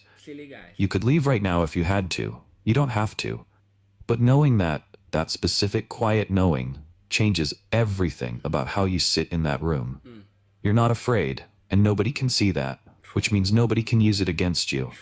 The most powerful thing in a room full of fear is someone who doesn't need to be afraid. And nobody can see that. 33. This is the part nobody puts in the highlight reel. A college friend calls, he's launching a business. He needs partners who believe in it early. The opportunity is real, you can see that. The pitch is solid. The market timing makes sense. He needs $50,000. You have it. And for the first time, the strategy feels like a cage instead of a key. Because saying yes means pulling $50,000 out of a compounding system that took 11 years to build. And saying no means watching someone you've known since you were 19 walk away without the thing he needed from you specifically. You say no. Not easily. Not quickly. You sit with it for 4 days before you call him back. He understands. He says he understands. His voice is even and professional, and you've known him long enough to hear what's underneath it. That call ends and you sit in your apartment for a long time. The account is still at $160,000. The machine is still running, and you understand for the first time that the strategy has a cost that isn't measured in dollars and doesn't show up on any spreadsheet. It shows up in phone calls, in the 4-day gap before you call someone back. In the way a friendship bends slightly and never quite returns to where it was. 35. Net worth $520,000. You say that number to yourself once, quietly, on a Tuesday morning before work. Then you get in the Cameron Drive. Net worth $520,000. You say that number to yourself once, quietly, on a Tuesday morning before work. Then you get in the Cameron Drive. The 2012 Camry has 104,000 miles on it. You replace it with a 2019 Camry. Pre-owned, $14,800, cash. You drive it to work the next day.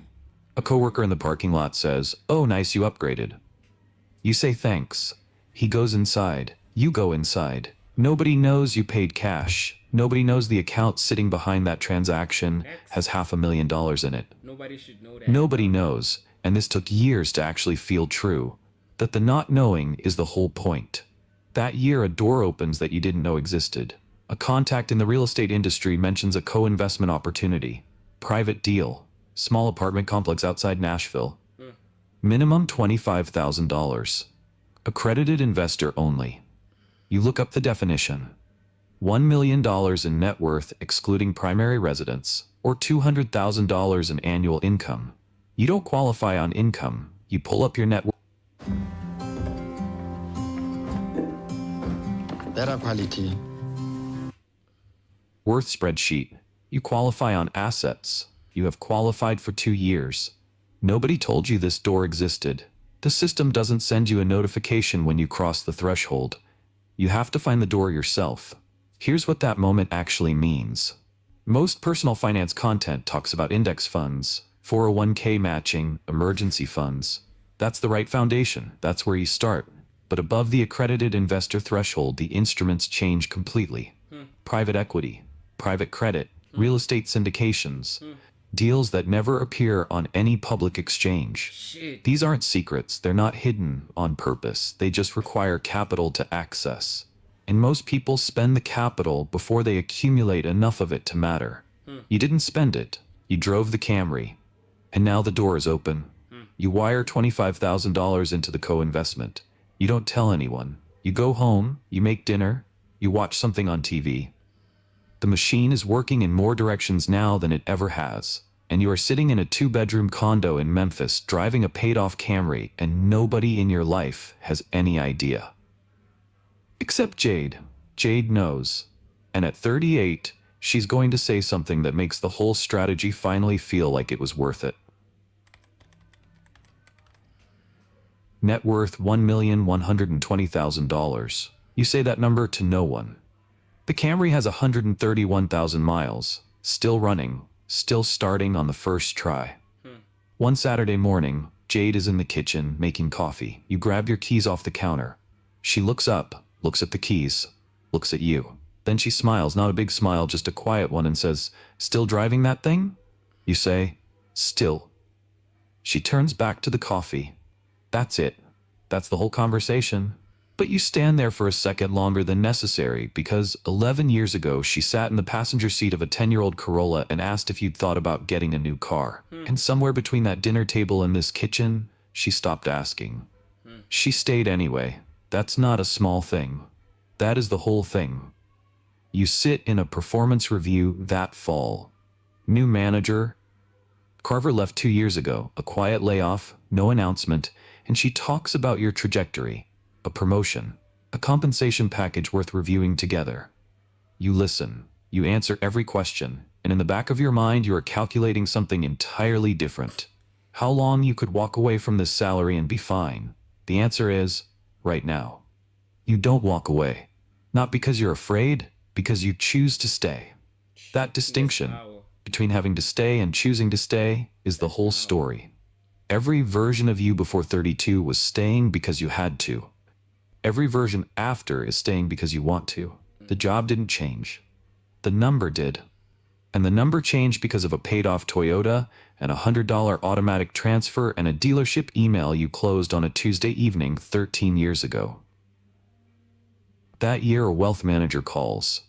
Not because you reached out, because your brokerage account crossed a threshold that triggered an automatic flag in their system. The man on the phone uses words like holistic and optimized and tailored. You listen for 6 minutes. Then you ask one question. What's your fee structure? He explains it. You thank him and say you'll think about it. You don't call back. The system found you. Not because you performed for it, not because you drove the right car or wore the right watch. Because the number got large enough that it got noticed on its own. You spent 16 years being invisible. The machine noticed you anyway. That's the strategy working exactly as designed. Net worth $1,700,000. The portfolio generates more in an average year than your salary. Read that again. The money you didn't spend on car payments and lease upgrades and visible signals, that money is now making more money than you make working. The machine became the primary earner. But first, Soren. Soren calls on a Saturday afternoon. You've known him since college. The kind of friend who shows up when things are bad and doesn't need anything from you when things are good. That kind of friend is rare. You know that. He needs $3,000. Medical bill, insurance covered part of it. The rest landed on a card he's already carrying a balance on. He's embarrassed asking. You can hear it in the way he frames it, all the qualifications, all the "I completely understand if you can't." And you know that amount of apologizing means the ask cost him something real. You say yes before he finishes the sentence. No interest, no timeline, whenever. He says thank you in a way that sits in your chest for a moment. But something shifts after that, not immediately, over weeks. The next time you go to lunch, he insists on paying. You let him. He insists again the time after that. You let him again. And then one afternoon he apologizes, unprompted, in the middle of a conversation about something else entirely, for always being the one who needs something. You tell him that's not true. He nods like he heard you. But he doesn't believe you. And you understand then that the gap didn't open when you said yes. The gap opened years before that. It opened slowly, quietly, in every conversation where you knew something he didn't. In every decision you made that he couldn't see the logic of. In every year, the distance between your two lives grew wider, without either of you doing anything wrong. You didn't do anything wrong. He didn't do anything wrong. The strategy worked by keeping information asymmetric. You know, the world doesn't. That asymmetry protects you in negotiations. It protects you in the workplace. But asymmetry in a friendship isn't protection. It's distance. And the closer the person, the more the distance costs. This is the price that doesn't show up on any spreadsheet. Not in dollars. In the slow, quiet drift of people who knew you before the number got large. Thanksgiving. You drive the Camry to your parents' house. 4 hours. You listen to a podcast the whole way. Dinner is loud. Good loud. After the food, your brother pulls you aside. He's worried about his mortgage. Rate adjustment coming. He's running numbers and they're not working. You sit with him at the kitchen table. He shows you his spreadsheet. You look at it. And for the first time in a long time, you feel the full weight of the distance. Not because you don't want to help. You do. But the help you can offer requires a conversation that starts somewhere he isn't yet. It requires a language you built slowly, privately, over 2 decades. And that language doesn't have a quick translation. You don't explain everything. You give him 2 concrete things he can do this month. He writes them down. You drive home 4 hours in the dark. Here's the thing about stealth wealth that nobody tells you when you're 22 closing a dealership email on a Tuesday night. It works. The math is real. The compounding is real. The freedom is real. But freedom is not the same as connection. And the further you travel from where you started, financially, mentally, in terms of what you understand about how money actually moves, the harder it becomes to bring people with you. Not because you don't want to, because it's hard to explain a decision someone never had to make. You pull into your driveway at 11:15 p.m. The Camry goes into the garage. Jade is already asleep. You sit in the dark for a moment. $1,700,000. A paid-off condo. A portfolio generating passive income. A job you choose to keep.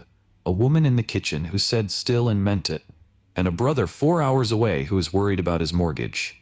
And Soren, who insists on paying for lunch now. All of it true at the same time. The strategy worked.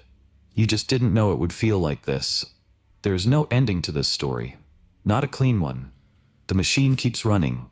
The number keeps climbing.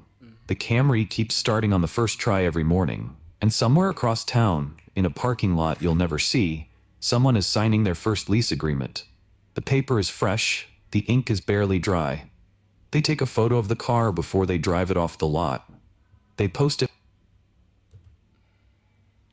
Shout out to Chelsea.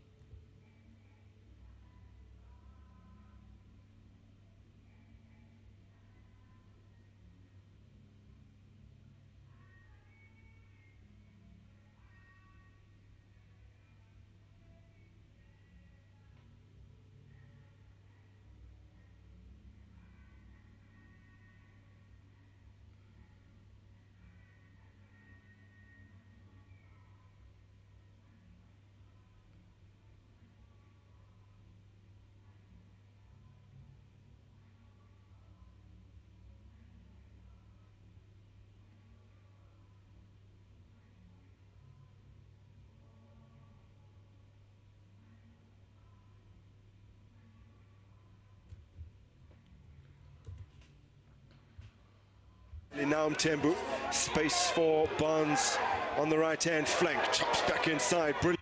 Imagine standing on the edge of a massive, straight-up steep rock face. Every breath you take feels like it might be your last. You are hundreds of feet above the ground, holding onto the rock with just your hands and feet. The sky above you is a wide, endless blue. The air is so thin it feels like you're trying to breathe through a tiny straw. Below, the earth drops away in an amazing fall, giving you a view that's both stunning and scary. The wind is strong, cutting through your clothes and making every movement a challenge. You're gripping the rough rock, feeling every crack and edge under your fingers. Each grip on the rock feels like a fight against gravity and nature. Your heart races as you take a deep breath, trying to stay steady against the wind. Every step you take is a big risk because there's no rope or straps to catch you if you fall. You are feeling the height and difficulty of the climb, which shows that this is not just a physical test. This is a test of your courage and determination. Every step is a test of your skill, bravery, and grip. You know that one wrong move could mean the end. Free solo climbing gives a thrill like nothing else. It's pure freedom, but with that freedom comes extreme danger. It's a sport where the climber ascends a route without ropes or other protective equipment. As you climb higher, the dangers become clearer. One small mistake, or a misstep, could mean falling into the void below. The stakes are incredibly high. Climbing becomes a test against your own body and the cruelness of the natural elements around you. If you make it to the top of a difficult climb, only one mistake can lose your grip and fall on the way down. The beauty of the mountain is breathtaking, but it stands in sharp contrast to its deadly risks. It makes every moment an elegant dance between life and death. In today's episode, we're covering 6 of the most tragic free solo climbing disasters, from a small misstep to a wet route to loose holds. As always, viewer discretion is advised. The first free solo climber I want to talk about is Tony Wilmot, who faced a horrifying disaster in 1972. Tony Wilmot was a climber who lived for the thrill. He loved the challenge of taking on rock faces without any safety gear. He climbed because it made him feel alive. Every grip, every step was a dance with danger. He spent most of his time at the Avon Gorge in England, a place that became his second home. The Avon Gorge is a stunning place, a deep river valley with steep limestone rock faces rising on both sides.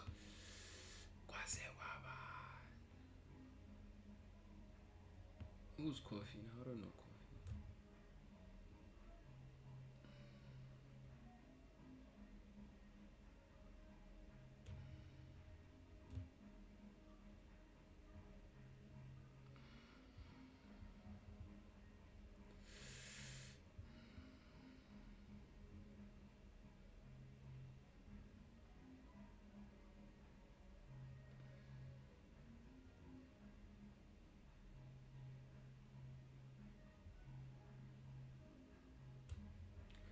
When the scale falls over.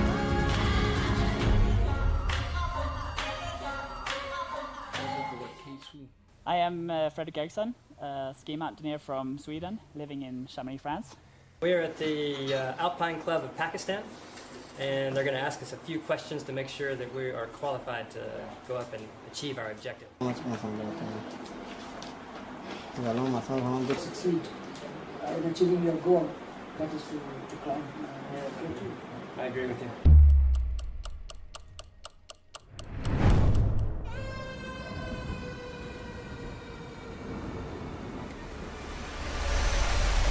It was August 6th, 2010, and Fredrik Eriksson had no idea it would be his last day on Earth. Imagine standing at 27,000 feet above sea level on K2, the world's second highest mountain. The air is so thin that your lungs burn with each breath. The temperature hovers around negative 40 degrees. Your brain is swelling from oxygen deprivation. Your blood is thickening to the consistency of ketchup, and you're staring down a near vertical ice corridor with a massive, unstable glacier hanging directly above your head. You click into a pair of ski bindings and point those skis downhill in that crazy, dangerous terrain, where a tiny mistake is the difference between life and death. Today, I'm covering one of the most ambitious and fatal mountain attempts in human history. The story of a man who tried to ski down a mountain so dangerous it kills 1 in every 4 people who simply try to climb it. The chain of fateful choices that led him to that moment, and the shocking outcome that nobody saw coming. What I discovered about Fredrik's final decision will make you question everything you thought you knew about risk. Welcome to the extreme edge. There's an invisible line on every mountain on Earth. It sits at approximately 26,000 feet above sea level. Above this line, the human body begins to die. Literally die. Your cells start shutting down. Your cognitive functions diminish. Your digestive system stops working. Every minute spent above this death zone is a minute stolen from the edge of mortality.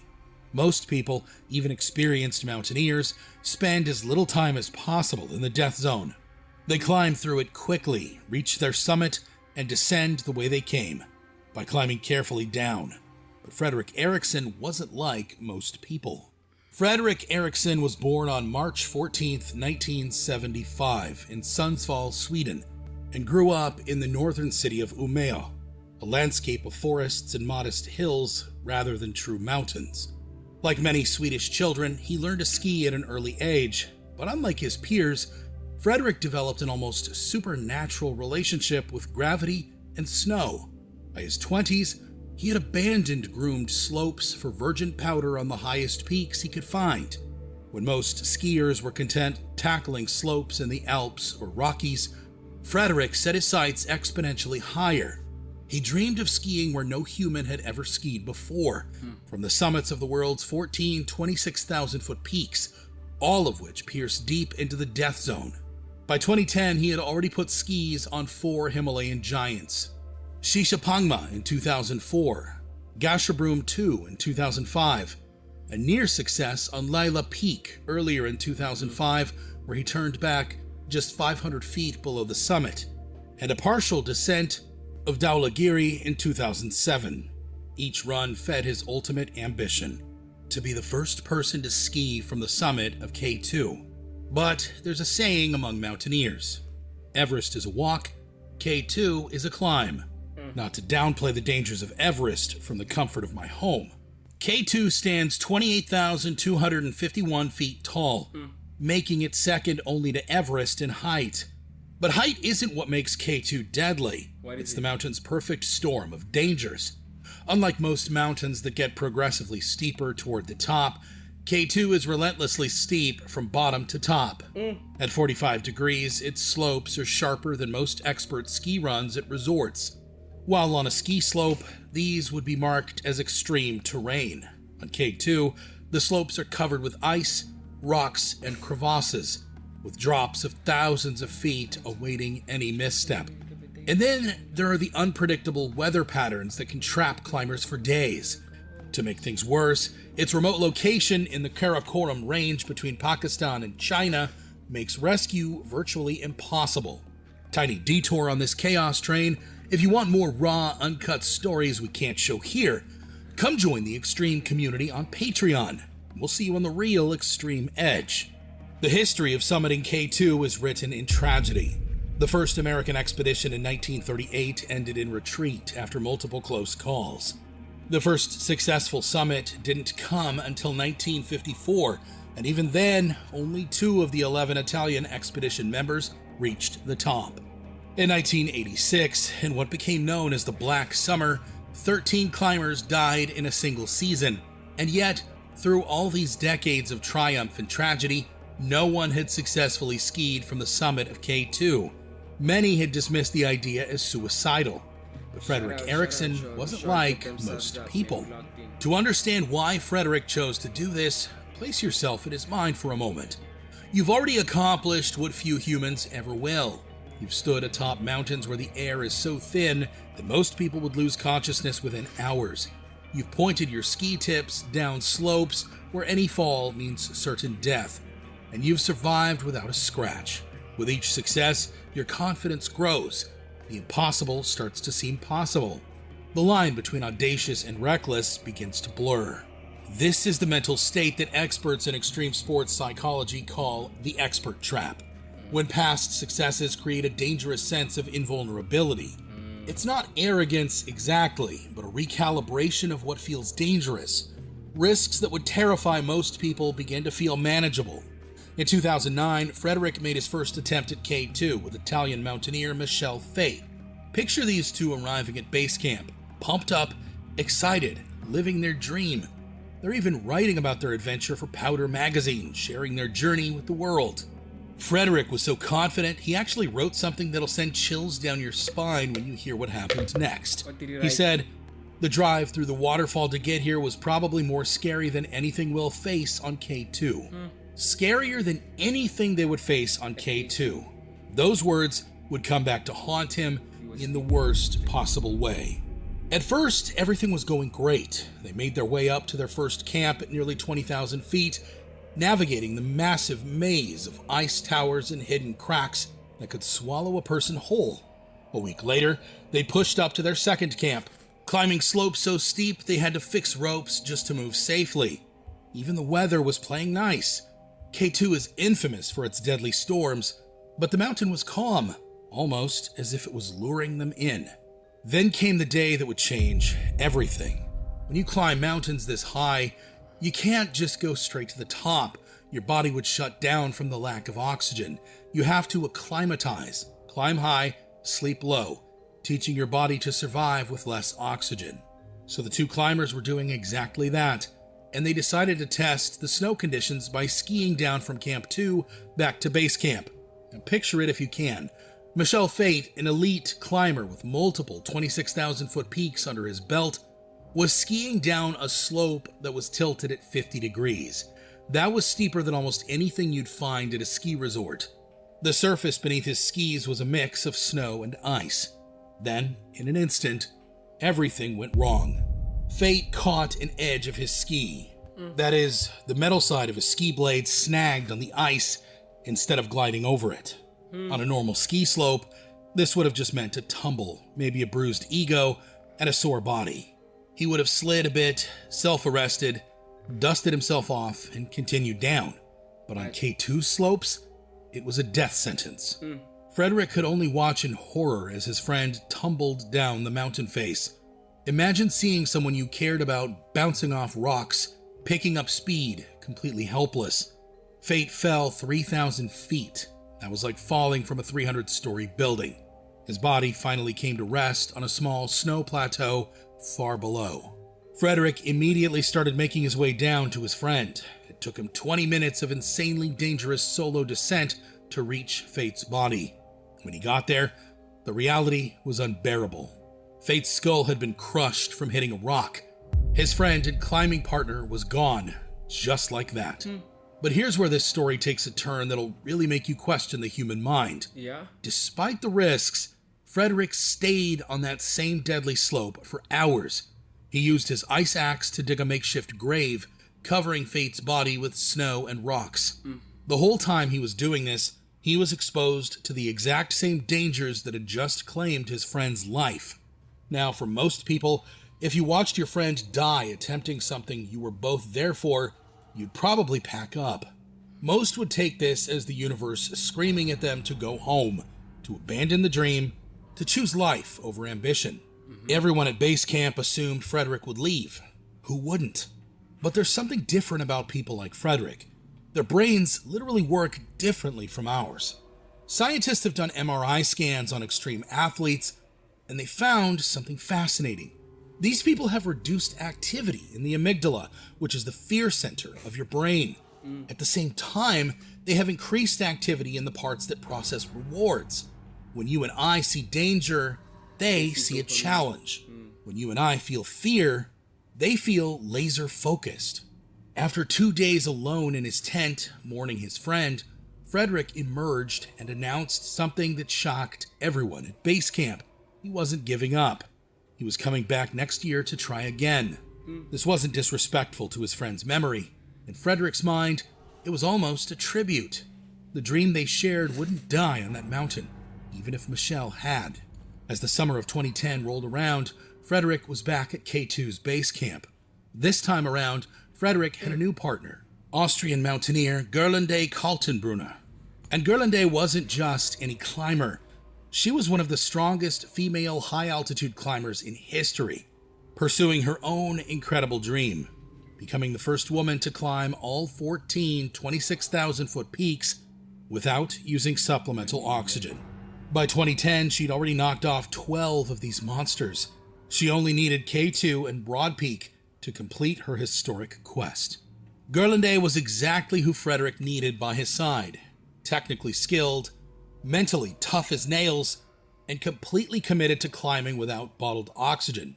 See, many high-altitude climbers use artificial oxygen to fight off the death zone's effects. Not these two. They believed in facing the mountain in its purest form, with no technological crutches.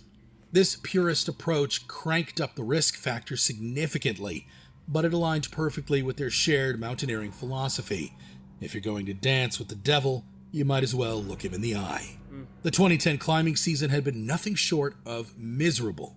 A stubborn weather pattern had been hammering the Karakoram Range, sending storm after storm rolling in and dumping feet of unstable snow across K2's upper slopes. Teams had been stuck at base camp for weeks, waiting for a break that never seemed to come. Several expeditions had already thrown in the towel, unwilling to play this waiting game any longer. By early August, the situation was getting desperate. The climbing window was rapidly closing, with monsoon season lurking just around the corner. Before those predictable daily storms arrived with the monsoon, there might be just one brief window of stable weather, perhaps as short as a single day. 24 hours to achieve what most people couldn't do in perfect conditions with unlimited time. By August 5th, Frederick Gerlinde, an American climber named Trey Cook, along with 6 other mountaineers, had somehow pushed through all of this. They reached Camp 4 at 26,000 feet and just below the summit after days of battling through deep snow that sometimes swallowed them to their waists with each step. From their position,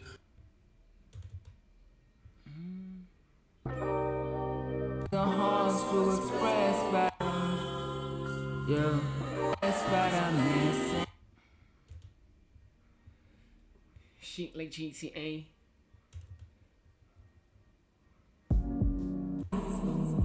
Drive me insane, yeah, I'm feeling from the brain.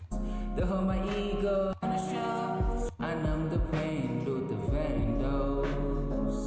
Drive me insane, diesel. Drive me insane.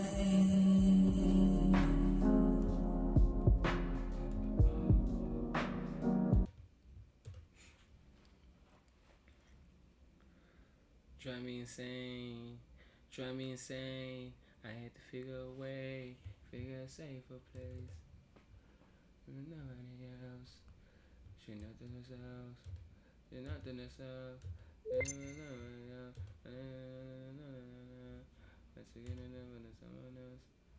I took time that was on me. Bad bitches in the function. Cause you're stressing about the small things. Wondering if it would come clean. I know that you know. This shit is to be fixed. Still healing from the breakup.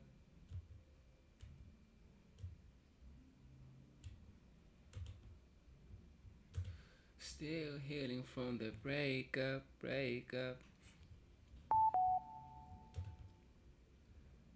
Shit like GTA.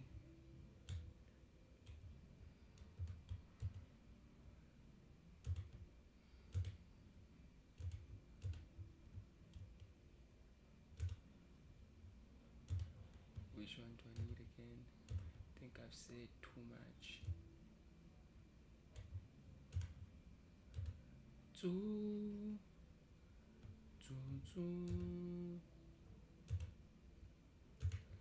Might as well.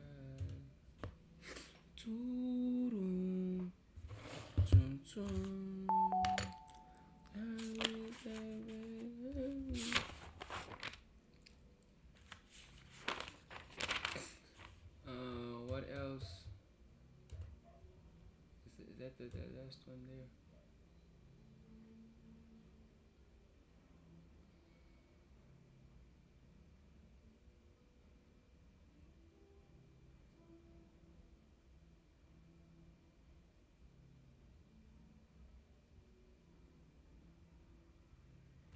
Yeah, I think that's everything. Or what happened to the rap game? I can also put that on the project.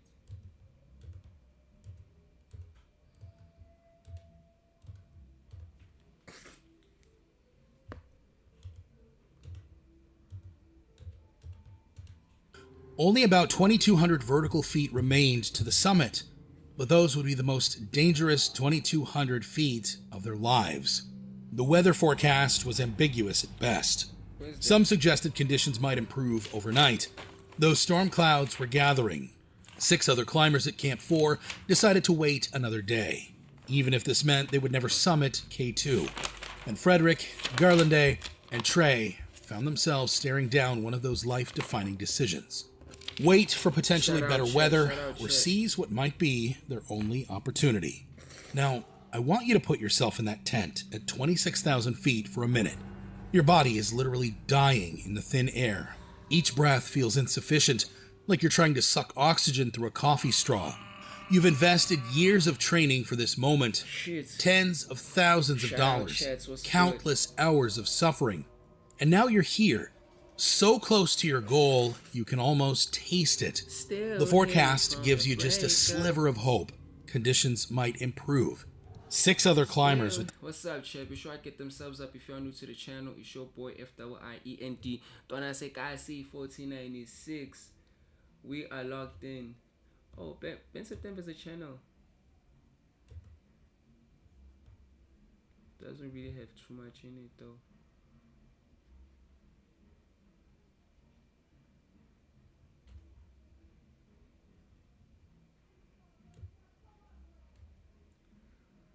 How a song with the Prince KP performed this bad?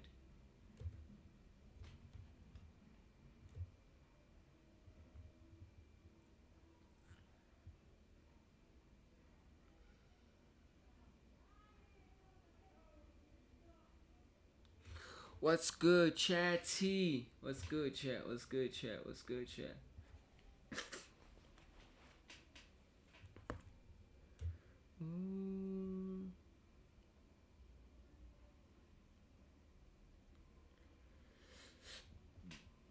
Yo, fuck. Yo, my legs are cold. Why are my legs so cold?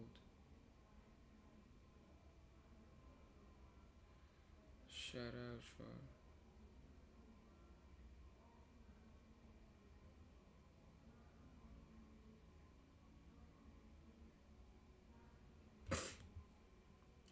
Still healing from the breakup.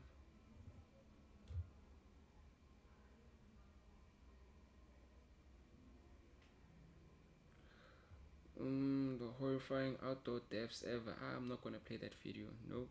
Shout out, y'all. I don't play videos when a video has this thing next to it. I don't react to it.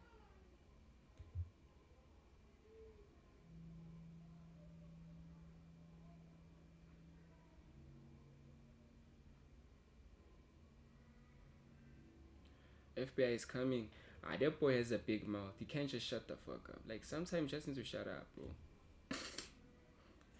2027 is late. It's late for what now?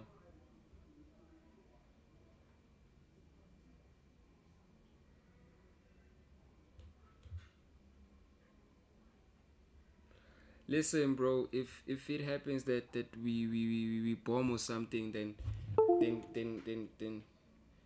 God let it be. Shout out to Emmanuel. What's good, Emmanuel? Shout out to Emmanuel. What's good? Emmanuel.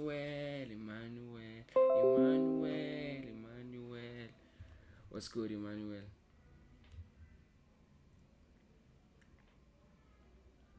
Wait, how many? Oh, I know he did a stream. How many videos did he produce from that stream? Oh, 2 videos.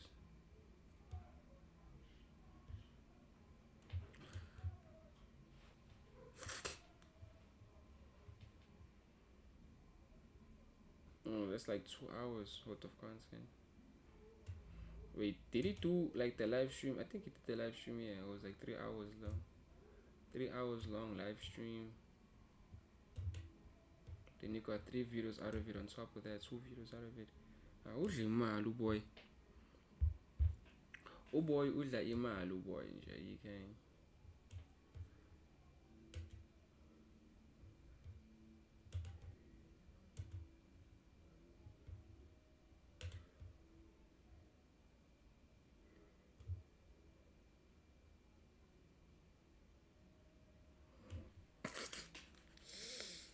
Yo.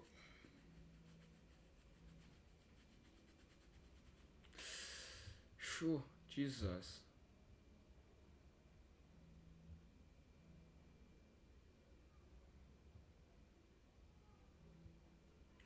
I remember it's this guy who jumped off of. Is this guy who jumped out the plane, bro, with no parachute?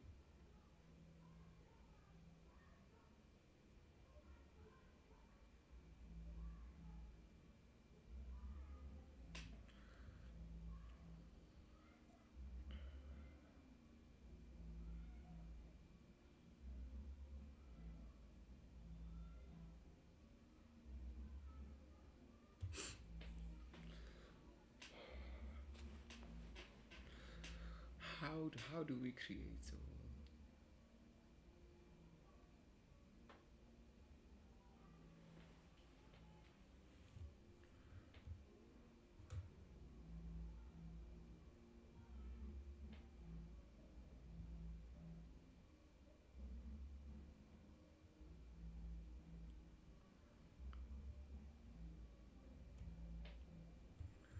I think now we've reached the 2-hour mark.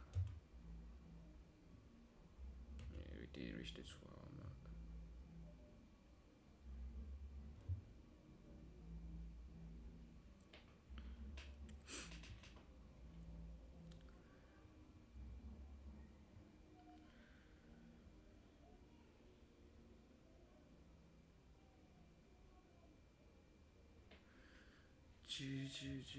Wait.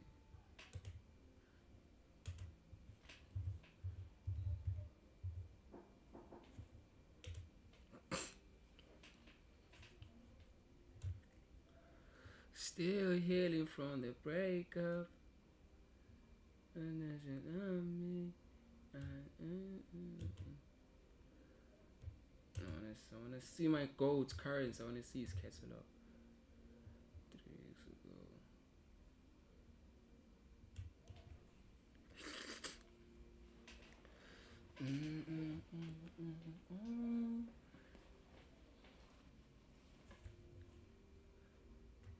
VIP parking, okay.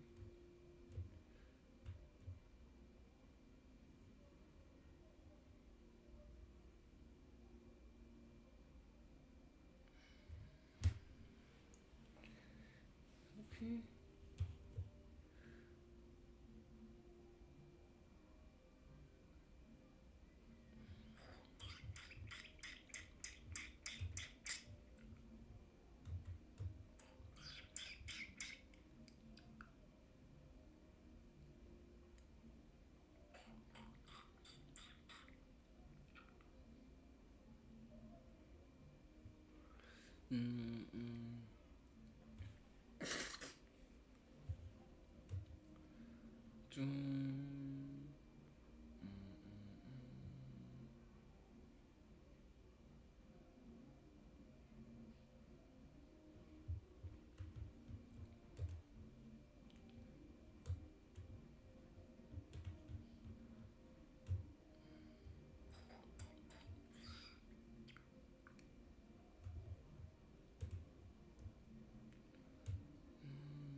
And now we want to keep by this guy is also someone who also releases a lot of music. Wiz Khalifa drops a lot of music.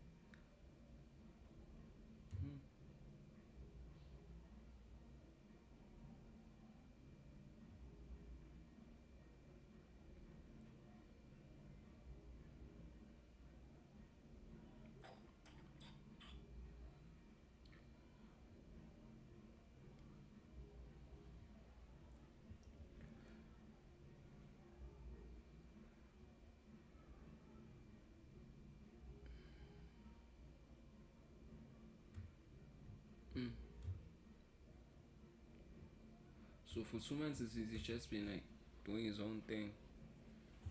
Blog Era Boys. Bro, like this guy is dropping so much fucking fire. Like, nah, boy. Like, he just dropped. Like, right now, he just dropped Ruthless Records. And now he's gonna drop Blog Era Boys. Girls Love Horses also, bro. Like, come on, bro.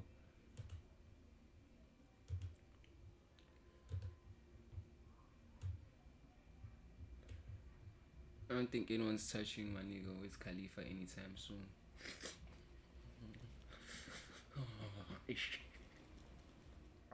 Fuck.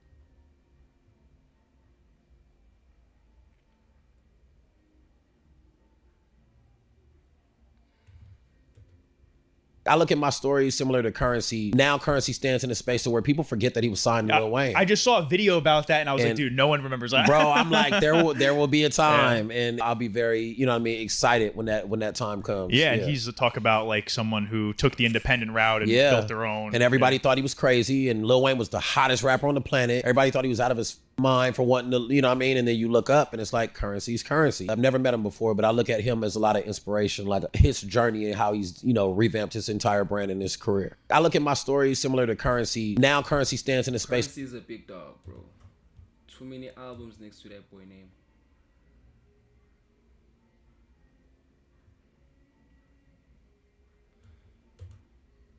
For the most part, you've always kept it indie. Exactly. What are the pros and cons of that, though? I mean, if you want to be famous, then indie's not it. If you want to buy your mom a big ass crib across the street from you, indie. For the most part, you. Simple. So that's what they do. They be like, you can come f with us, but you can't f with them. That's what happened with me and Currency. So I started making records with Currency, you know, and we went gold. I mean, put like our version of Indie Gold on Def Jam, and then Warner offers him a deal while I'm in like China or some shit like that, a 360 deal and all this other shit. But they say that you can't. It's exclusive. You can't work with me. So if I put a record out now, he got to sue me. Each other. Yep. If you notice, I'm only calling out people that are hurting my culture, that aren't from my culture. Yep. And that's what they don't like. So that's what they do. They be like, you can come f with us, but you can't f with them. That's what happened with me and Currency.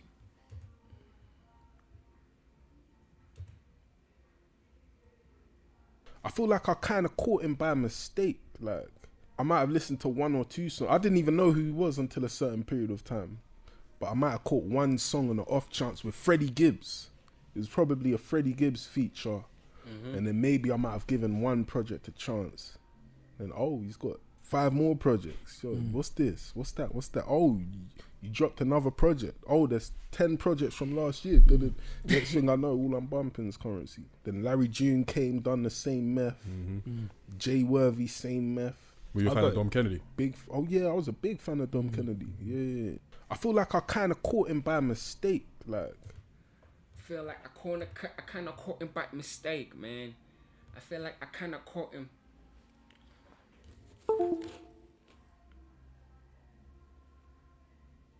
I want to see something.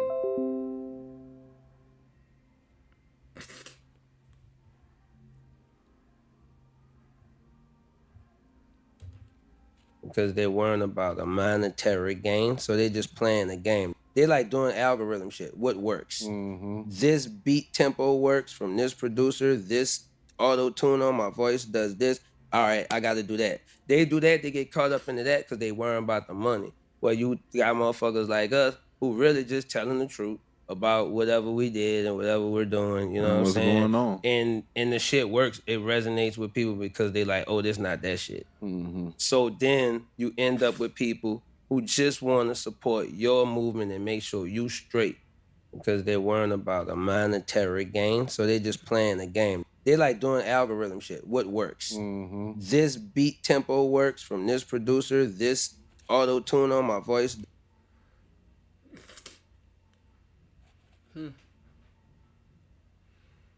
Jay Worthy has a catalog as well. Okay.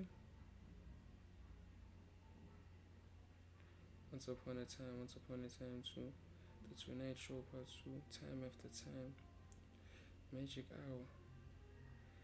How many albums is that? That's like 7 months ago, 8 months ago, 1 year ago.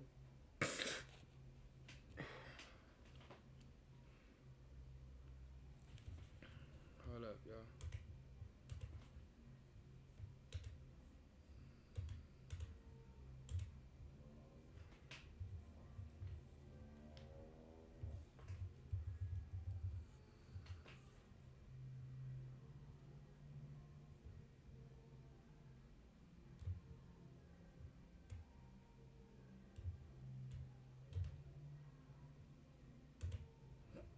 No, I don't want that channel. I want this topic channel.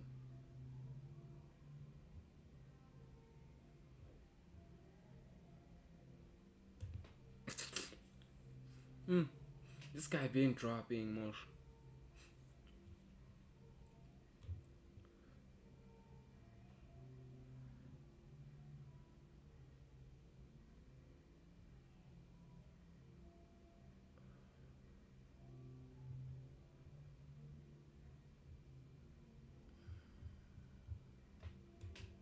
Which I can't really see his because they weren't about a minor. Because I know on my phone it's not gonna show everything. Magic Hour 16.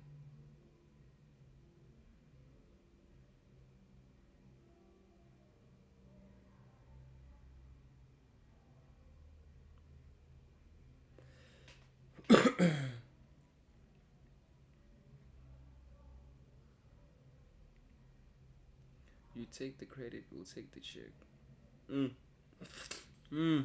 You take the credit, we'll take the check. Sayithatha imali mfana.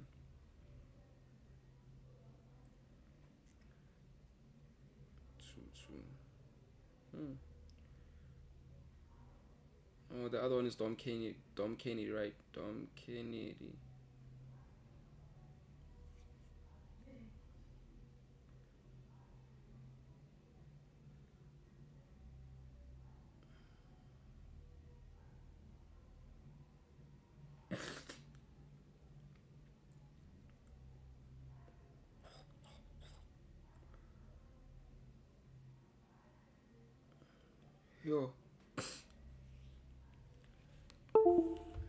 Yo, some people are dropping projects, dog. Tina, we're out here playing games. Tina, we're out here playing games. That's Tina, we're playing games, bro. I'm looking at Dom Kennedy's catalog, like.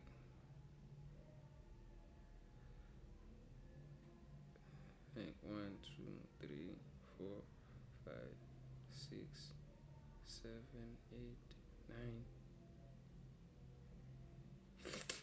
Oh, it doesn't have a lot of projects. Maybe from the older days. Because people wouldn't be reciting him so much if he didn't have like a large catalog like that.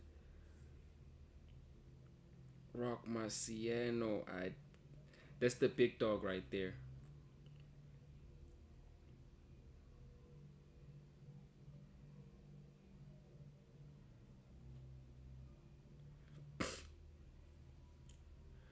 Marcy. That's what you niggas get for fucking with Marcy.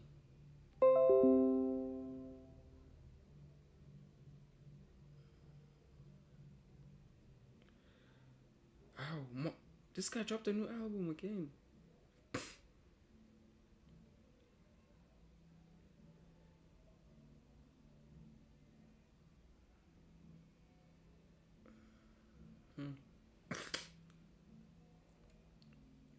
He dropped a new album, dog, and I was unaware.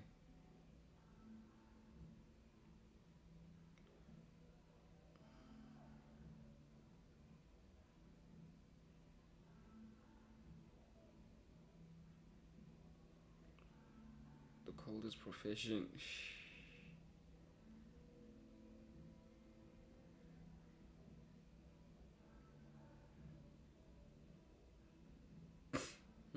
The round table.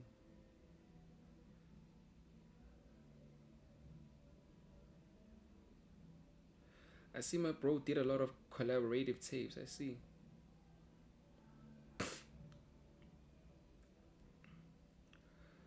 Oh, he actually did Nothing's Better Than a Program with Rock Marciano. Yo, bro, Marcy has a lot of albums. Yo.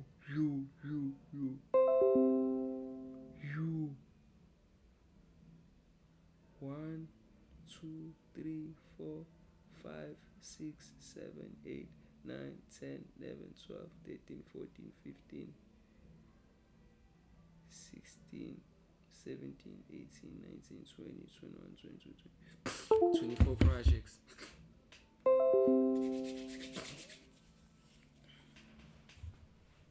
The terror game, so they just playing the game. They like doing algorithm shit.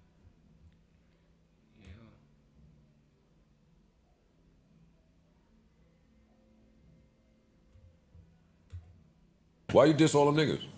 Diss who? Everybody you diss. Oh man! And don't make me go find all lot the of memes subliminals that on told there. me exactly who you dissed. I was just rapping and shit, man. Just getting things off my chest. I wasn't really. I wouldn't even call it that. I think it was just me just talking and just saying how I felt. You know what I mean? I think, it's music. It is what it is. You got, Would you say Hit Dogs Holler? That's what you do? Huh? You say Hit Dogs Holler? That's the. But nobody in music beefs with Currency. I'm not beef. I don't have no beef. Nobody has an issue with spit. Nobody nowhere but you. Oh, I don't have no beef with nobody. I watched your other interview where you detailed exactly what your problem was. It wasn't a personal beef, though. It was a bit more business. And you was right in what you said and what I heard. But still watching, like, how the fuck do you do that? I don't got no beef with nobody, man. I'm just doing my thing, you know. So you got competition, it's just competitive. Yeah, I mean, a little bit. I was just speaking about how I felt about a situation, but would I call it beef? Nah. Why you diss all them niggas? Diss who? Everybody.